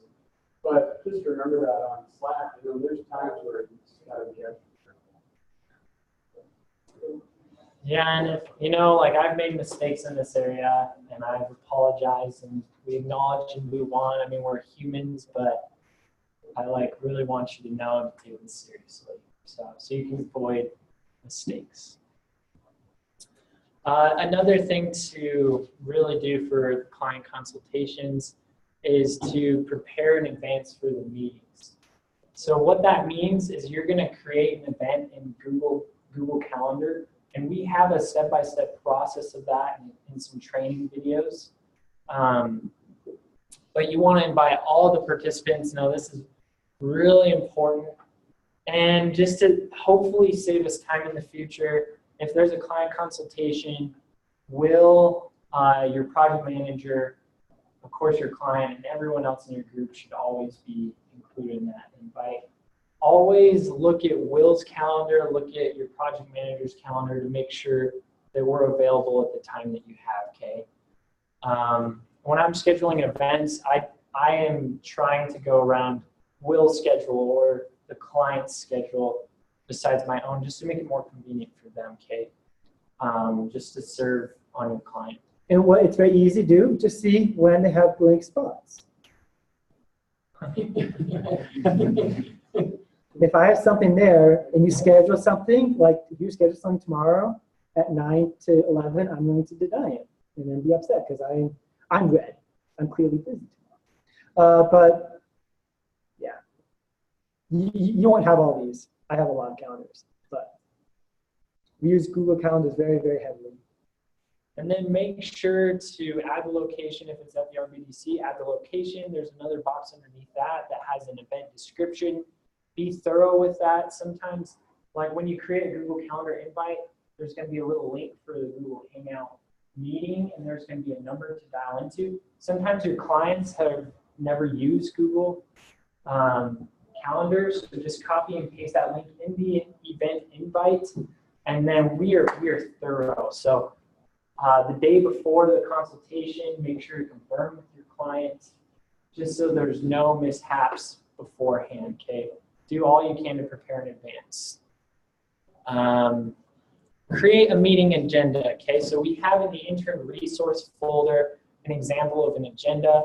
Come beforehand knowing who your client is, what they do, what their business is about. You know, you want to be as valuable as you can with their time.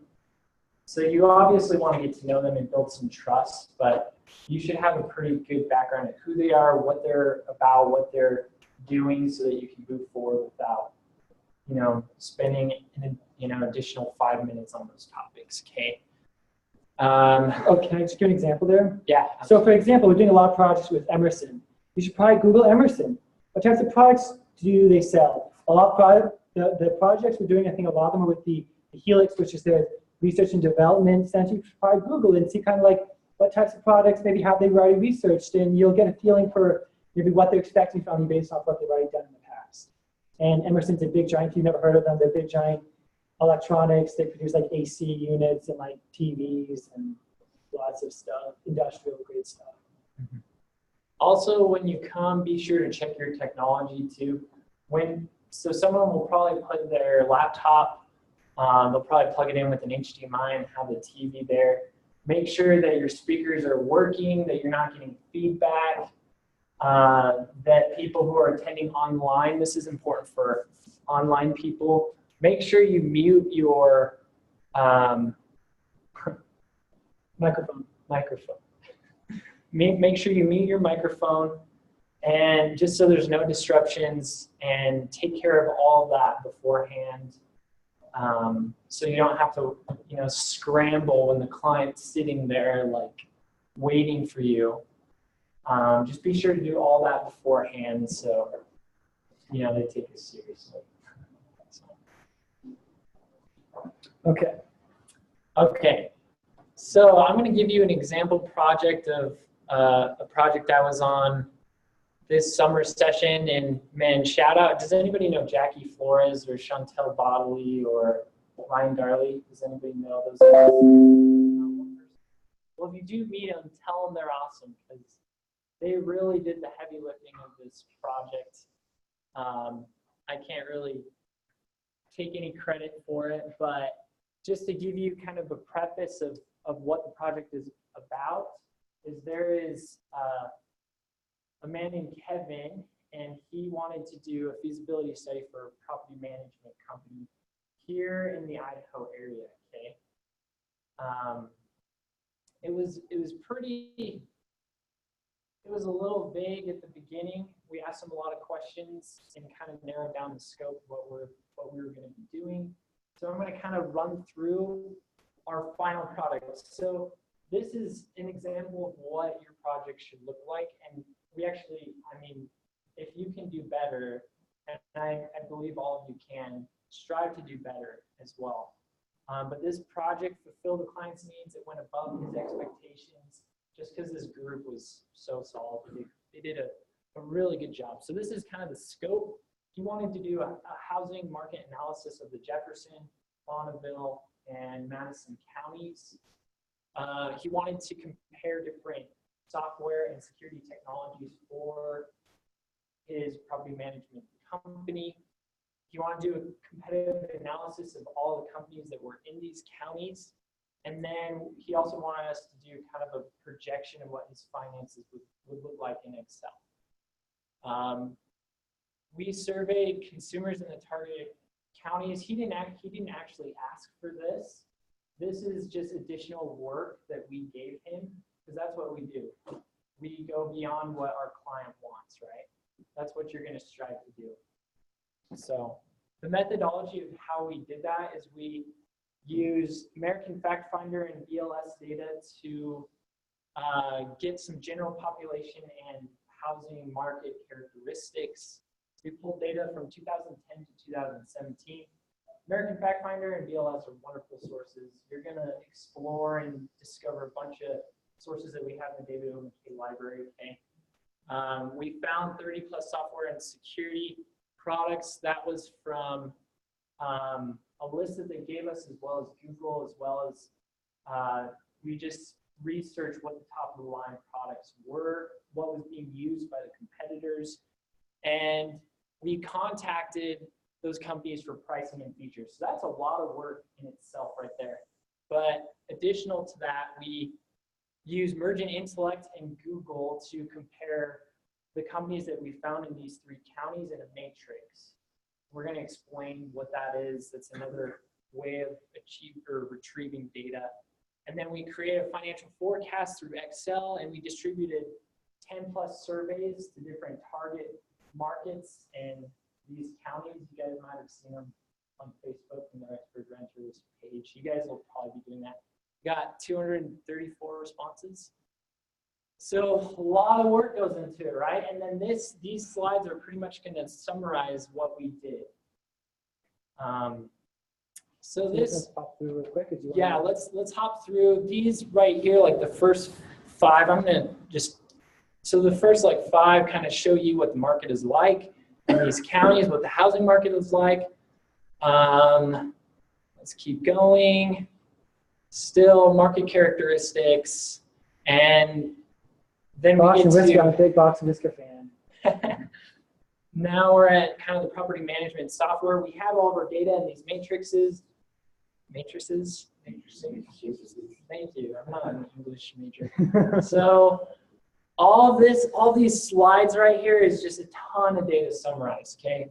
Now we're getting into the survey, and yeah, let's keep going. So this is showing like our survey results, and then finally we get to the financial forecast, and that wraps up the project. So, I mean, all of those slides are just, it's just a ton of data summarized. That's one of the beauties of this internship is you'll gain really valuable skills in how to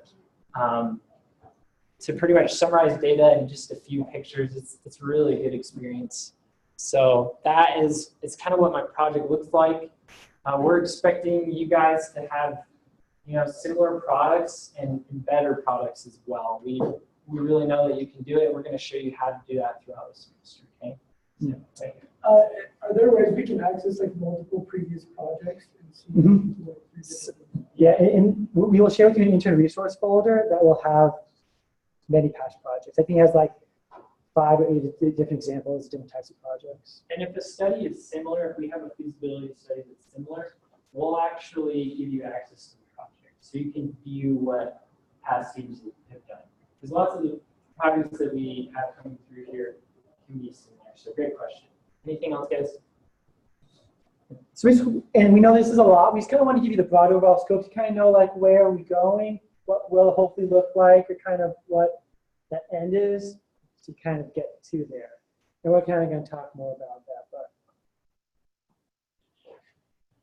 see, pop-ups should disable them. Okay. So often, this is that Solomon project is a good example of a project that went over and beyond what it necessarily needed to do, and it really dived into the data. And it, I'll make sure that the online people can see my beautiful face. Often our interns will try to just do the minimum, or they just scratch the surface. And that surface might answer the client's question, but there's a whole realm underneath that's really, really valuable. The client maybe didn't even know that they needed to ask, which will totally change the outlook of the business.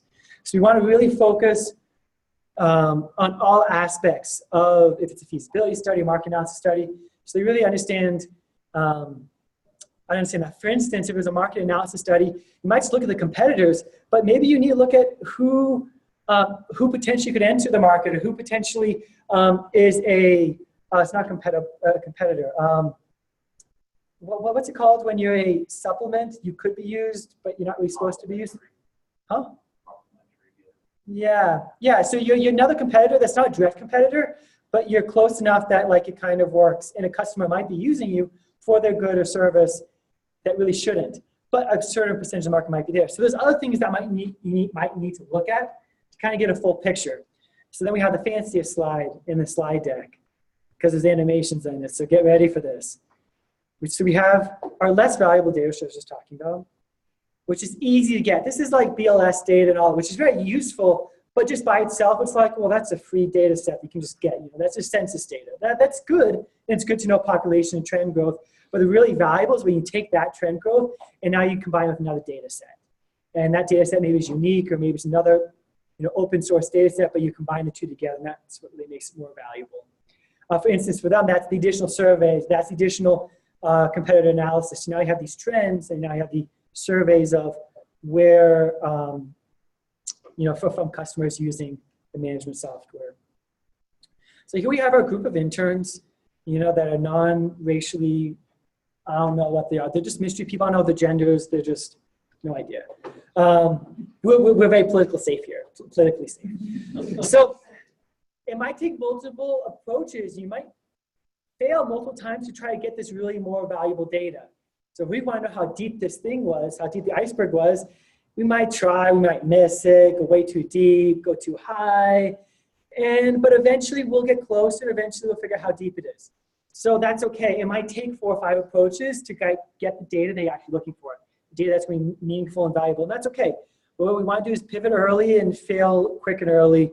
If it's past week 3, it's really tough to hit dead ends, and past week 4. But week 1, 2, 3, that's all we want to do, is just kind of learn and grow. So this kind of goes into that abstract. Oh, this is not you, isn't this? No, this is not. Okay. So we want to go from the abstract data to concrete. We kind of already talked about this. We will talk about creating research plans right after we meet with the client, which we're going to discuss and do a fun role play, because role plays are fun. We're going to discuss kind of research plans, how to create them. There's many different types of ways. Decision trees are what I really like. Kind of have it just branch out. And each node becomes basically something that you need to research, or something you need to get a number or fact or figure kind of about. And we'll talk about that later in future trainings. This is now you. Let's see if I need to move that. Yeah. So we've talked about a lot of things. There's probably a lot of stuff you guys have to remember. I would just say it's important that you follow the processes that we've kind of laid out so that you guys can be successful with your client meetings especially. So I think everybody has one of the timelines that we passed out. So if you look at week 2, that's the next most important thing that we'll be doing in the near future. It'll be our first client meeting. So when we assign teams, you guys will be reaching out to your clients and setting up a meeting with them. And then until then, what you guys will need to do is become experts on their business, on the industry, on their market, and what they do, so that when you go to that first client meeting, you'll be able to ask them educated questions, and you'll be able to have a conversation with them and be able to help them resolve whatever it is that they need help with. And so what you'll be doing in that meeting is asking questions, clarifying questions. You'll get a project scope tomorrow, as well as a team assignment. And depending on the client, it might be very well detailed. It might be one sentence like, I would like you to do a marketing study for my business. And you kind of have to go from there, which is why you want your first client meeting to be very productive. And then during that meeting, developing a plan of attack. And so what we're going to do to help you today to kind of work out any nervousness that you might have is we're going to practice a client meeting. So we're going to divide you guys into teams. I think what we do is take the 3 tables in the back, and then maybe you guys up front divide evenly and go with one of those tables. So we're going to 3 groups? Yeah, we'll have our online people. Oh, okay, yeah. Yeah. So, yeah, we'll do that. And then we'll be giving you guys around 10 minutes to become experts, at least gather whatever information you can, maybe a list of questions, so that when one of us project managers probably will, pretending to be the client, you can ask us questions, pretend like it's an actual client meeting, and then we'll go from there. So yeah. Yeah, so each one of our project managers are going to have a very detailed 1-sentence scope. You're going to have some time to, in your team, read it. It's going to take a long time to read. So, and you can do some Googling, and then we will split into different rooms, and then you will have a mock. Yeah. We'll be nice-ish, so don't be too worried. Let's see. So you guys want to divide yourselves up and then get with just one of these tables. Okay. 4 groups? 4 groups. And an online group. So there's 3 groups here and 1 online group. Yeah. Okay. This will be. You guys so this is your very detailed scope. You guys can talk, Google, do whatever you want, kind of figure out like this. I don't know. Yeah, and we will be doing our meeting and the Okay, are you giving them online people a scope? Yeah. Okay. I'm trying to go to Zoom. I don't know how to work Zoom. Let's see. Stop share. That red square at the top. All right. Hey, how's it going, everybody? Can you hear me? Oh, yeah. Cool. Oh, actually, let's put it right now. Yeah. Are they gonna? Are they gonna? They can stay here. So maybe this one can go into the conference room. Got to set up. Use my computer. Okay. Okay. Yeah. Yeah.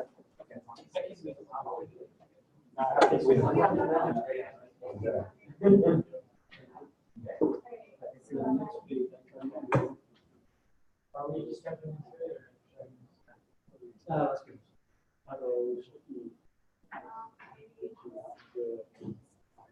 So like,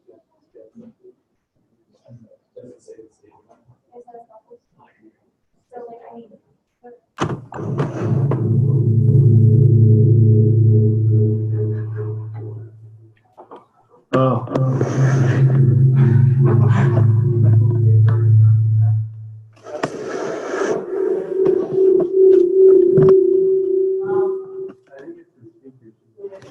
Okay. Oh. Everything I'm saying. Okay, if you guys want to unmute your microphones here. And then I'm on somebody else's laptop.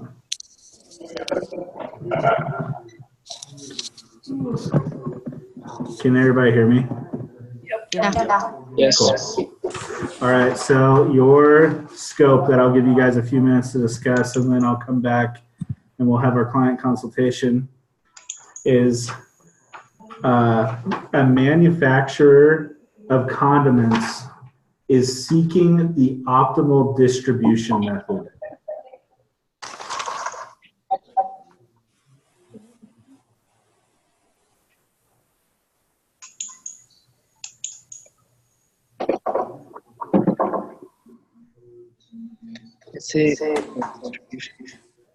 If you need me to repeat it, I can repeat it. Yes, please.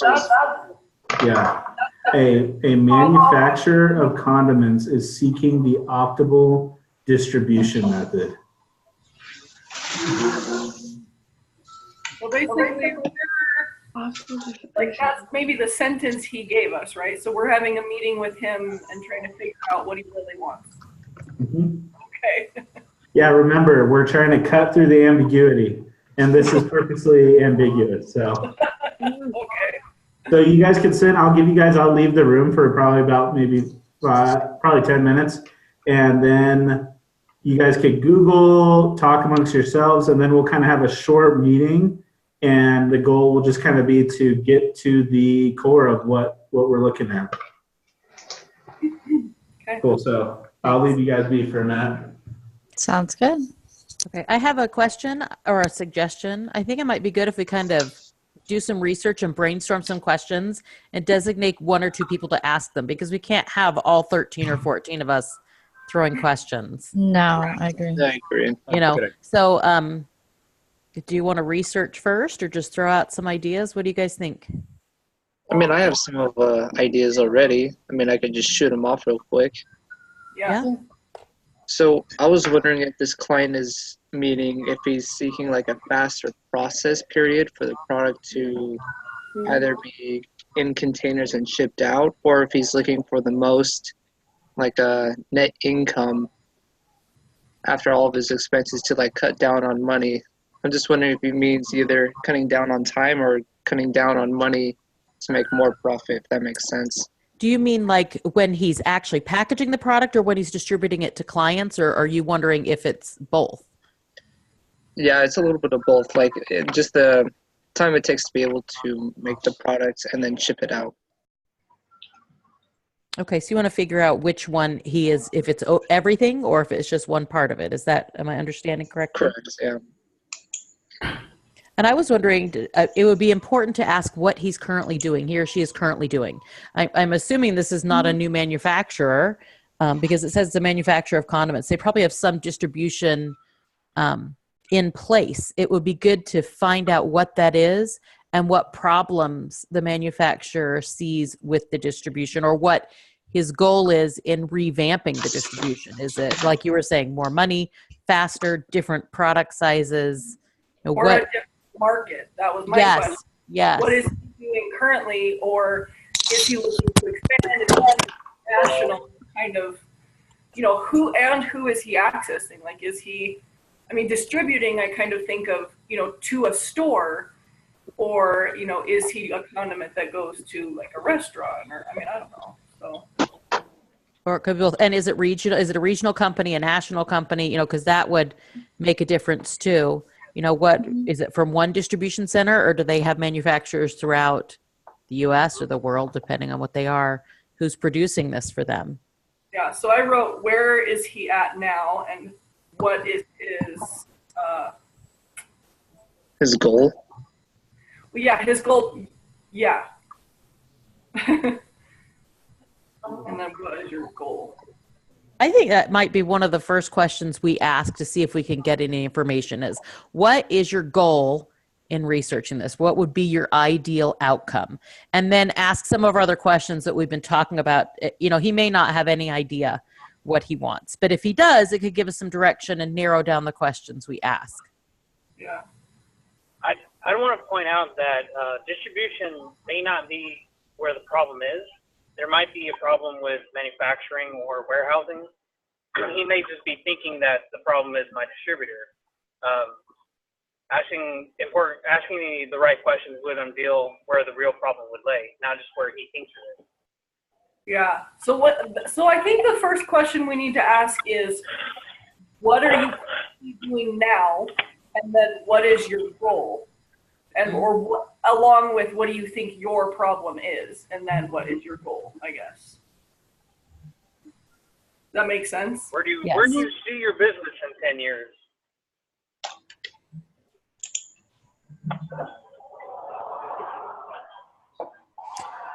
You know, we might want to do some research and find out who or what major distribution methods are out there before we have our little meeting. I'll do a little research on that and take a peek and see. I don't know if I can just find it through a Google search, but it never hurts to start with one. I bet you could.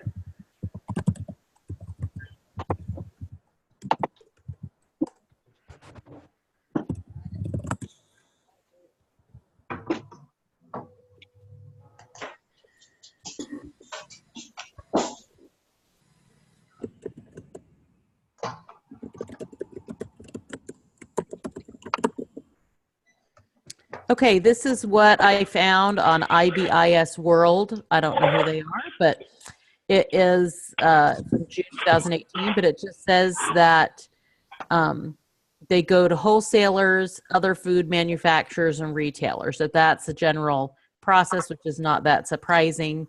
Which what you were saying, you know, are they going direct to wholesalers? How are they packaging? Is it for a retail market? So we should probably find out, you know, when we're saying about his current distribution, ask specifically if he is looking to expand to other areas or if he's already doing wholesale food manufacturers and retailers. And maybe be a little more specific in our question. You know, who is distributing your product and do you want to expand it to other areas? I don't know. Yeah. The answer might be he have a goal that he's trying to reach. Asking him what his realistic, or you know, what for him is a realistic goal, then we can know what we're aiming for. Yeah, I think that, you know, that fits under his what is your goal. I mean, so I would write that down and have that be, if he doesn't have a specific goal, you know, we could ask Lori what you were saying, those kinds of questions. Well, and is he looking to change all of his distribution, or does he have a new product that he's coming out with that is kind of different than what he's doing, and that's why he's looking for the optimal distribution method? Is it different because it's a new product for him? That would be good to determine if it's changing what he's doing already or it's just something being added. I think it would be also important if we asked if he had a time constraints, if he's trying to be able to do all of his business or his changes during a certain time, because that would be able to determine how much resources he'll have to use and more people. Along with that, I wrote down budget. Yeah. Time constraint. Let's see. There's only 4 of us talking. Anyone else on here is smarter than us? I somehow turned off my feed, like I'm hidden now, but I think you can still hear me, can't you? Yeah. Yeah. I can see you. Can you see me or no? Yeah. Yeah. I guess I just can't see myself, which isn't bad. Maybe we should have someone as a scribe writing down the types of questions on the group chat. That makes sense? I've written a couple. I don't know if I've gotten them all. I can read them back and you can tell me whatever I've missed if you'd like. I can write them down in the group chat. Oh yeah, we could do it there too, huh?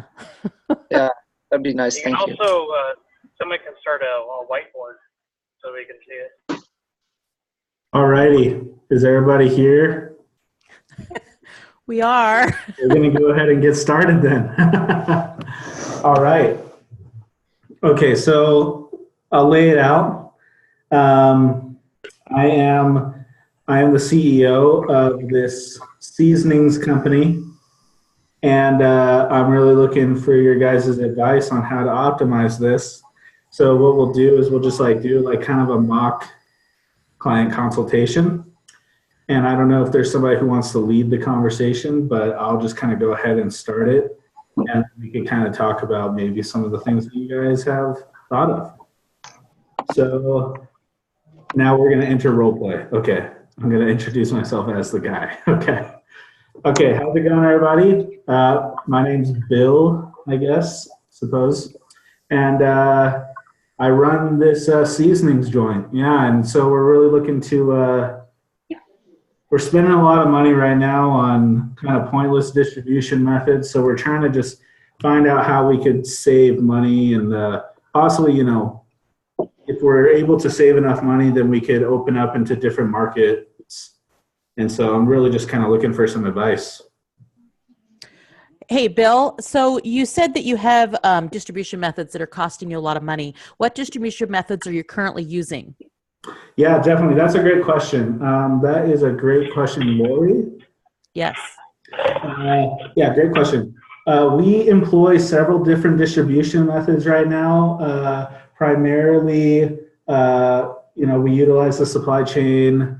We basically distribute to a bunch of wholesalers. So think of people like Costco, Sam's Club. That's our main kind of source of revenue right now, but we also will do business with like Albertsons. Since Albertsons is based here in Idaho, we have a special relationship with them and we ship to them. And so, yeah, that's how it is right now. Is this a local or national distribution system that you have going? I would say, the way we slice and dice it is that the majority of our revenue comes from our deals with Costco and Sam's Club, who are national, national wholesalers. So the majority of our revenue comes from there, but the majority of our sales, so to say, come from locally bought here in Idaho. And do you produce all of your own packaging, or do you use any co-packers for any of your national distribution? We do use co-packers right now, and that's actually where a lot of our pain is coming from.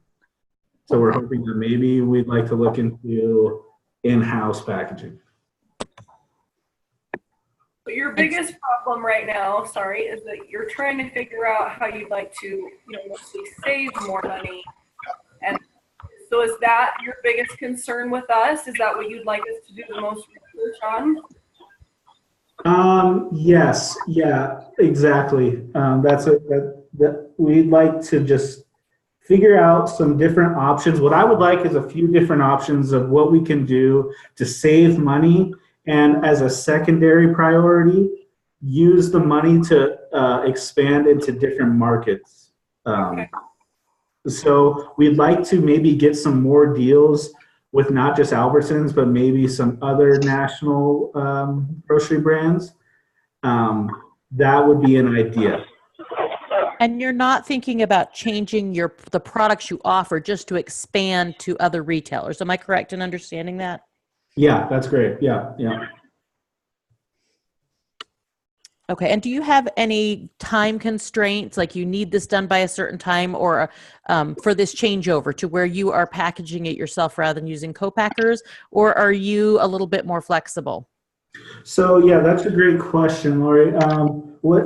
So coming up here in November, we have a meeting with a private equity firm who has shown interest in maybe potentially, investing with our business. And the goal is primarily maybe in down 5 years is to take our company public.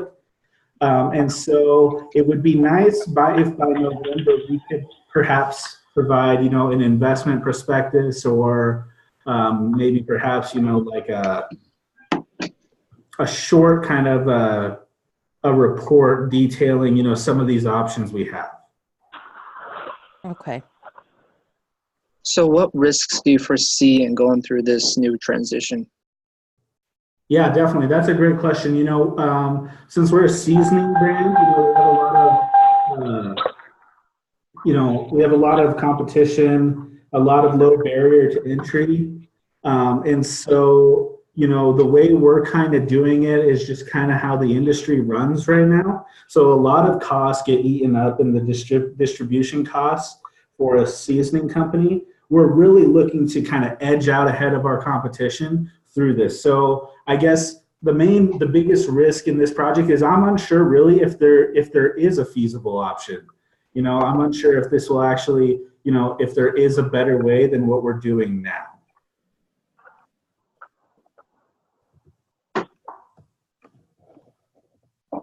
Okay, now you talked a little bit about your relationship with Albertsons. Did that relationship start just because it is a local business and you knew people there, or is that something that that you went and sought out just because you wanted to go to a national chain? I guess, let me rephrase. You said you have Costco and Sam's, that's your national distribution. You get most of your revenue, but you get more sales from Albertsons. How did that come about with those relationships? Yeah, definitely. So as we were starting, we just had connections. Our president of sales here had connections with Albertsons and was able to set up the distribution deal that way. As it kind of played out, we later came into these Sam's Club and Costco deals that ultimately work a little better in our favor than Albertsons. And we love working with Albertsons because they're an Idaho brand.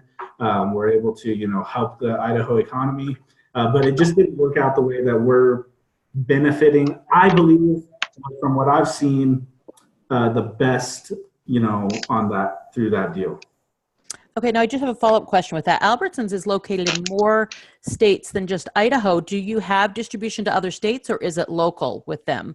It doesn't, for example, they have it in California and Utah and some other areas. Mm-hmm. Do they only carry it in their local stores?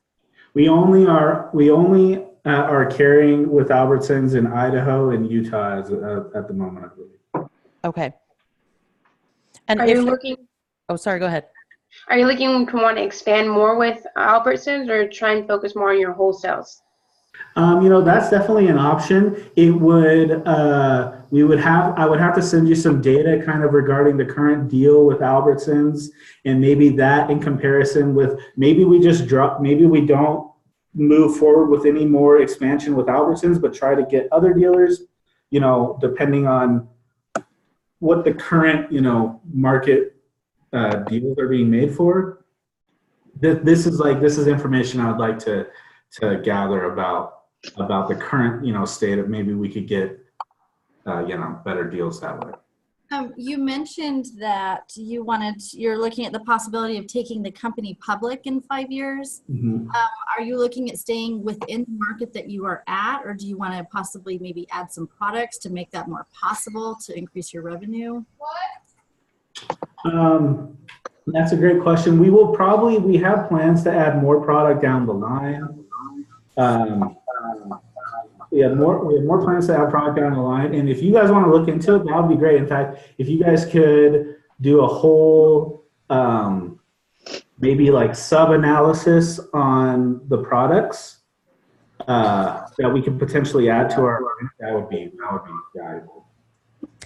I have a quick question for you about your products. Is it, just so I understand correctly, are you packing it under your name, or you're packing it under the name of the store, Albertsons, Sam's Club, or Costco? Oh yeah. We're packing the bills thing, so it's just the starter mom and pop. Okay. I had a quick question going back to the saving money aspect. If you're outsourcing your packaging, and if you're looking Are you looking specifically to start doing that in-house, or would you like us to research different companies, or easier for your company? Switching to doing in-house, and there's not budget that needs to be for hiring. That was. Yeah. Here, wait. I'm getting some feedback on some of the microphones, so if whoever's not talking, if you want to mute yourself.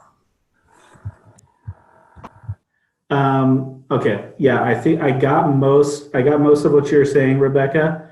Let me just reiterate for you, and then you could maybe just nod your head yes if I got it right. So you're asking, we are outsourcing right now, if we're looking to bring that more in-house in the savings, and then I kind of lost you at that point. Okay.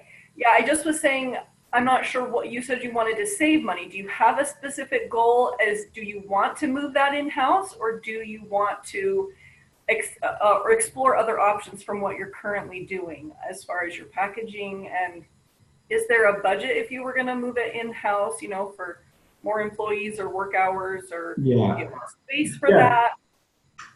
Definitely. That's a great question. And I'll have to send you all of the data. I'll make sure to get somebody to send you guys all this data. I am primarily mostly interested in the options that we have. So when we decided to outsource our packaging to a third party, we didn't want to leverage ourselves at that point in time, given our credit rating, to buy the packaging equipment. We now believe that we're at a point where that is a potential option for us. We haven't done the deeper dive on the details if that was to be the case. So yes, so we're looking at all the different options. I can send you basically the bottom line, what we're looking at in terms of costs, I guess, what would be a good level and where we're at now. So I'll send you all that information. Yeah, that'd be great. What's your current profit margin with the co-packer packaging your spices? I don't know that off the top of my head. I'll definitely have to send you that information. I know that I want it bigger though, for sure. So you're open to many different options, provided they meet your goal of increasing your overall profit. Mm-hmm. Okay. Yes, exactly. We're at the point now, we're a lot bigger than we were. We've made some business decisions that maybe weren't the best in the past, but we've now kind of cornered ourselves in a particular way. We basically just want to understand what our options are to perhaps make the company kind of deliver more to possible shareholders. Like I said, bringing the company public, in the next 5 or so years, which is the timeline that we're looking at. Okay. And would your current facility allow for equipment where you are, or is that something we need to consider in our analysis, that you might need to move to a new location? So it's not simply the equipment and the staffing, it's also changing the physical space where you are. I'm unsure about that. That's a good question. That might be worth looking into. Okay, thank you. Yeah, if we're looking to, if that's part of your viable option, then we would need to come up with a study to say this is what you would need, and then you could tell us if you had that available, for sure. Definitely. So I guess the question I have for you guys is, what is the timeline that I'm looking at here? We talked about kind of the November deadline for the private equity firm. What's the timeline looking for you guys? I don't know if we could turn the entire project around in that time, but I am sure that we could commit to get you some data that was valuable for your shareholders. Just perhaps a less detailed overview of some of your options with some potential savings. And then we could commit by mid-December to have a complete workup for you. How does that sound for you? Yeah, that sounds pretty good. Maybe if what we could do is I'll work with you guys. I work with you all the week of maybe this investment meeting we have, and try to take what I can into that meeting. And then maybe we could then wrap any last bits up in the last few weeks there. Cool. That sounds good. All right. So, all right, end role play. That was great. You guys did awesome. That was a lot of great questions. Awesome. You guys thought about it from a lot of different perspectives. Everybody seemed to talk and give input, which was great. Perfect. There, I would say be cautious of the way of sometimes you'll ask questions and that might lead to what's called scope creep. So obviously this scope is very broad in general, but obviously by the end of it, we knew that was the project that we were talking about was not a 12-week project, right? So sometimes we want to ask questions in a way, and it's hard to do definitely, that kind of keeps the project within scope. Do you get what I mean? Yeah, absolutely. Well, and that's my question. I mean, do you guys get stuff that's that like vague when you have a client come in? I mean, we obviously don't want to come to a client meeting this unprepared. We have 5 minutes. Like, I don't even know how manufacturing works. Like, you know. Yeah. That is a good point. And we do. I mean, sometimes they'll come in and they'll be broad and vague, and we really but like sometimes it takes several weeks to like get on the same page. Oh no. Yeah. Good job, Lori, for like thinking of some very. You sounded very informed. I watch Shark Tank and I watch The Prophet. It's all come into play.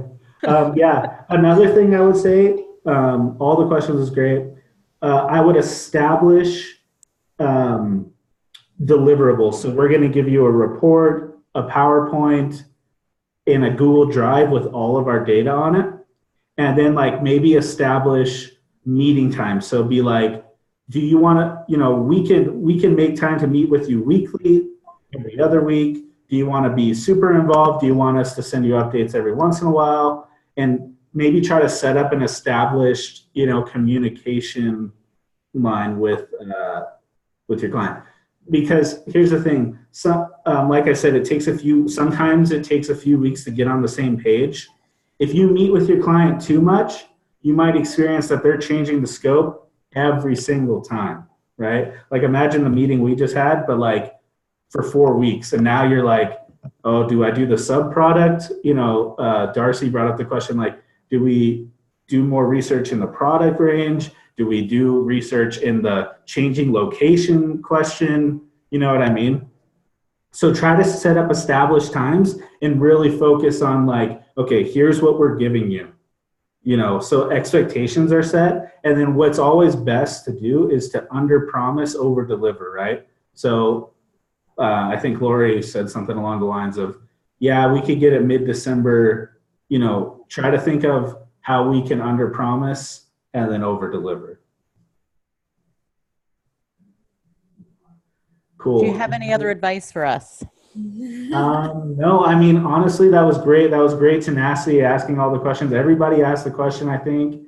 Man, that was just, the amount of questions you all asked was awesome. And I would say whenever you get put in your groups, just be thinking of all those questions, because that gets the client to not only think about what they want, but it gets down to, now if we would have predicted the end of the conversation with just this compared to after having talked, they're two different things, right?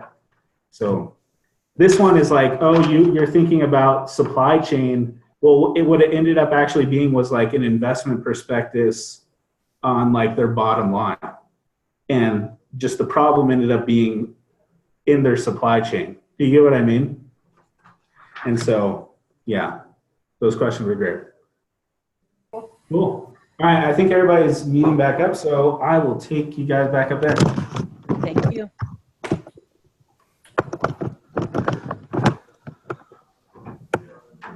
Thanks for taking us to a quiet room.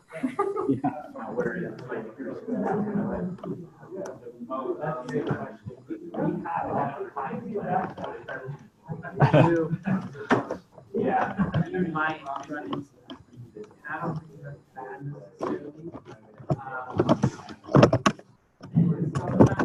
Do I need to mute this thing? Yeah. Or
sorry, guys, that we were muted.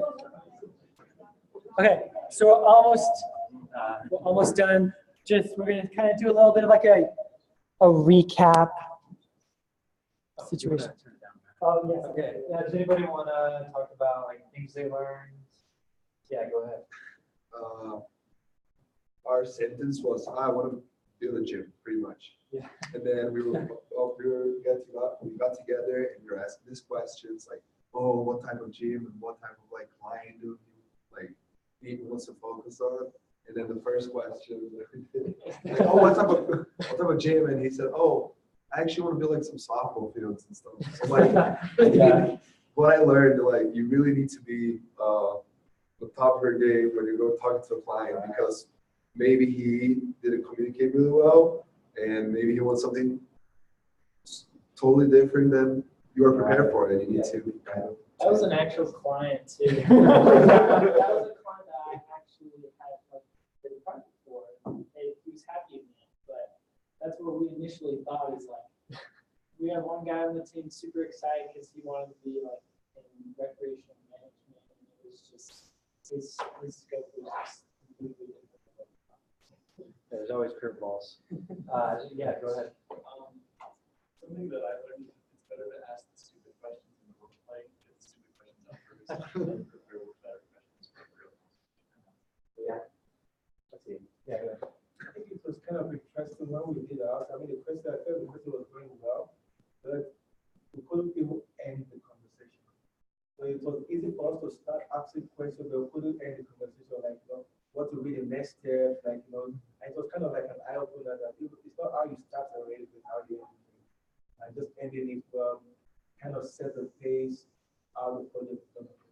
Yes. Oh, can I comment on that? Yeah, go ahead. So really good technique is mirroring. So you repeat back what they just said to you.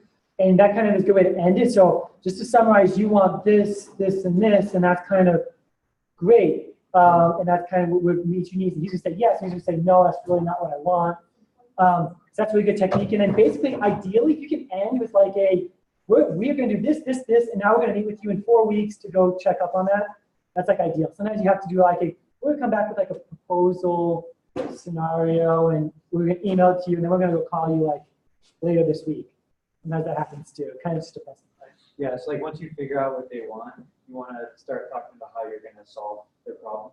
Because if you keep asking questions, it's like, we're going to do this and this and this and this. So anyways, couple last comments. Yeah, being here. You go. Okay. Another thing that we learned in this is also being careful not to give out so many opportunities or different things to think about, so that the client has like 50 million ideas and all of a sudden they're wanting a ton of different things or not knowing if they want it or not. And then you have a lot more work on your side to try to figure out all that stuff because you brought it up. Yeah, scope creep is a real problem. Okay, Logan, and then the last comment here.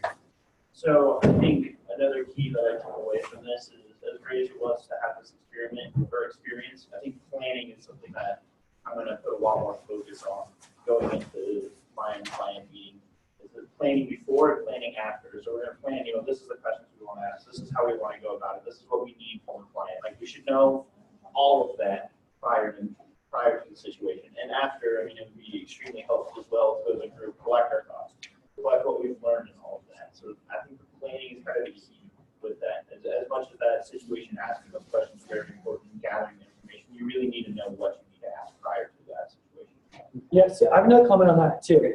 A really good strategy, if you have the time and you have the organization, is a decision tree of questions. So you could, for instance, gym. So are you trying to create a gym? Yes, no. If they say yes, then I have now question trees. If they say no, I have question trees. Okay, is that gym indoors, outdoors? I now have a question tree. Okay, and that kind of can help you plan out and see like what are all the different possible scenarios that this conversation could go, and do I have questions for all the different scenarios and how I thought about, kind of how this could go. And most likely, halfway through, it's going to go completely wrong, and you're off the tree, and you're out of the water. But it can help you kind of think through it maybe more than you would have without doing it. So. Great, final comment? Yeah, I was just going to say, kind of the feedback we got at the end was, and it kind of goes back to the mirroring that David was talking about. Essentially, kind of recapping what they were saying and then asking for, I guess, their priority, so that way you can stop that scope creep that you were talking about. Yeah. Okay. Just to be quick, so McDonald's, they were going to come out with the Arch Selects. They spent $300 million on marketing and research and development, and all their data and all the information they collected says that it was going to fail.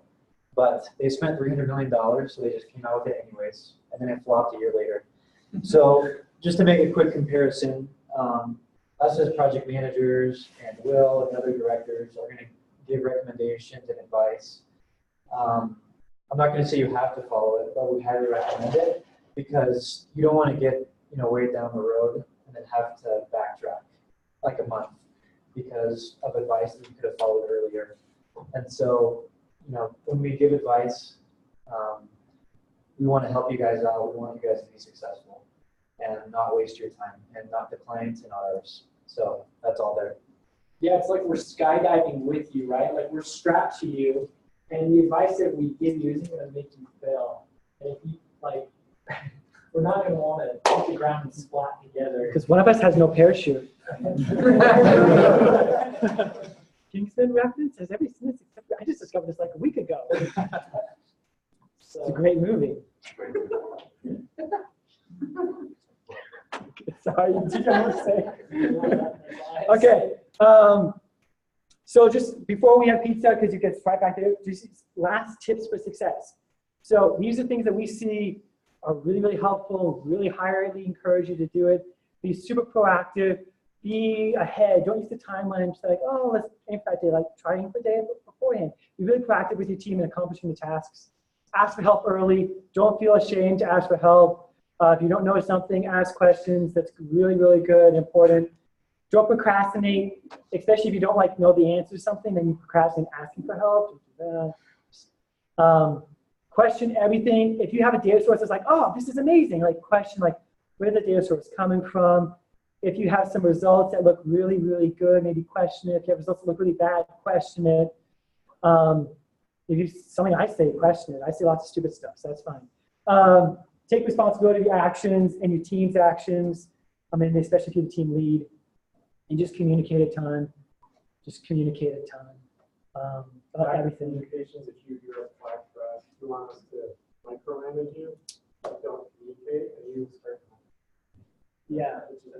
If I see a date passes and no posts have occurred on Slack, it very much scares me.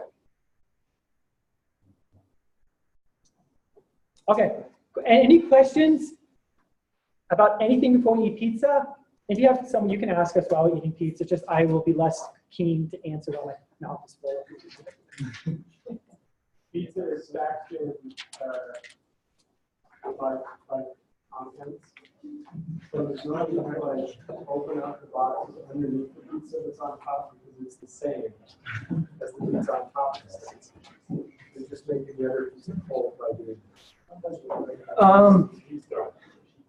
So Darcy just asked, can you go over how the assignments are going out again, please? Is that the ones we don't? So tomorrow we have a meeting at 1 o'clock, and you will see. So the first way you're probably gonna know you're in the team is that all of a sudden you will see a new channel appear on Slack. You'll see a channel with a little like lock symbol. That means it's a private channel, and that's going to be in team. And you also will get an email that says the Google Drive folder was just shared with you, which is going to have your team name on it. It's going to have the project name on it, as well as inside you have a scope. We'll also post that scope onto Slack, which will be a PDF. So that's how you will know of that. We will also announce that at the meeting tomorrow at 1 o'clock. Hopefully we'll have the teams already made before that. So, yeah. Did you talk about the trainings each week after this? Yeah, Mondays at 3, Tuesdays at 10 Mountain Standard Time. You can come to both. You can come to one of them. Try to pick one that's most applicable to your project. Or yeah. What would you do if you couldn't come to one of them? If like, you, yeah, like where should I go? So like, so everything on Slacks, like the documents. And yeah, so we record all the trainings, so they'll be on YouTube, and I'll post a link to our channel up on YouTube or on Slack for YouTube, so you can view them. So even though you don't attend, you can still watch. Yeah. So can we join remotely? You can join remotely. The interaction is a little more difficult, but you definitely can. We have 12 people on right now, remote right now, so you definitely can hop on. But if you're in Rexburg, we really, really like if you came into the office to participate in those meetings. Any other questions? Okay, I guess real fast. Agreement forms, we need those from you. We have a couple blank copies here if you haven't given us one. Yeah, I printed out a lot that you sent to me via email. If you have not done it, I need that today.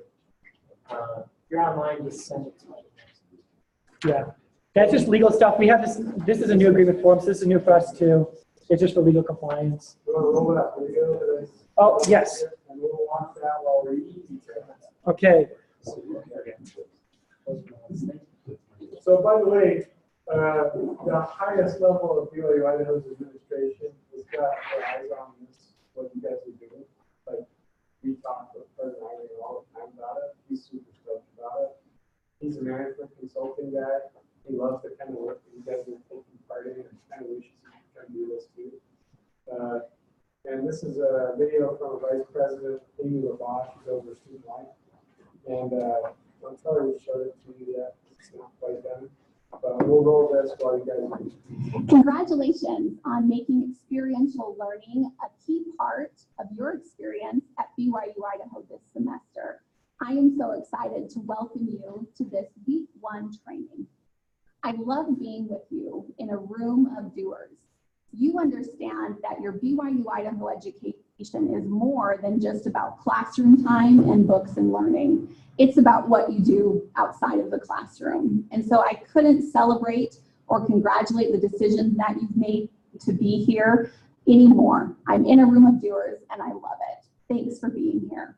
What I'd like to do is give you some recommendations on how you can make this project, this experience, the best that it can be. One of my first recommendations is to connect you with the fact that this is a real world, real life experience.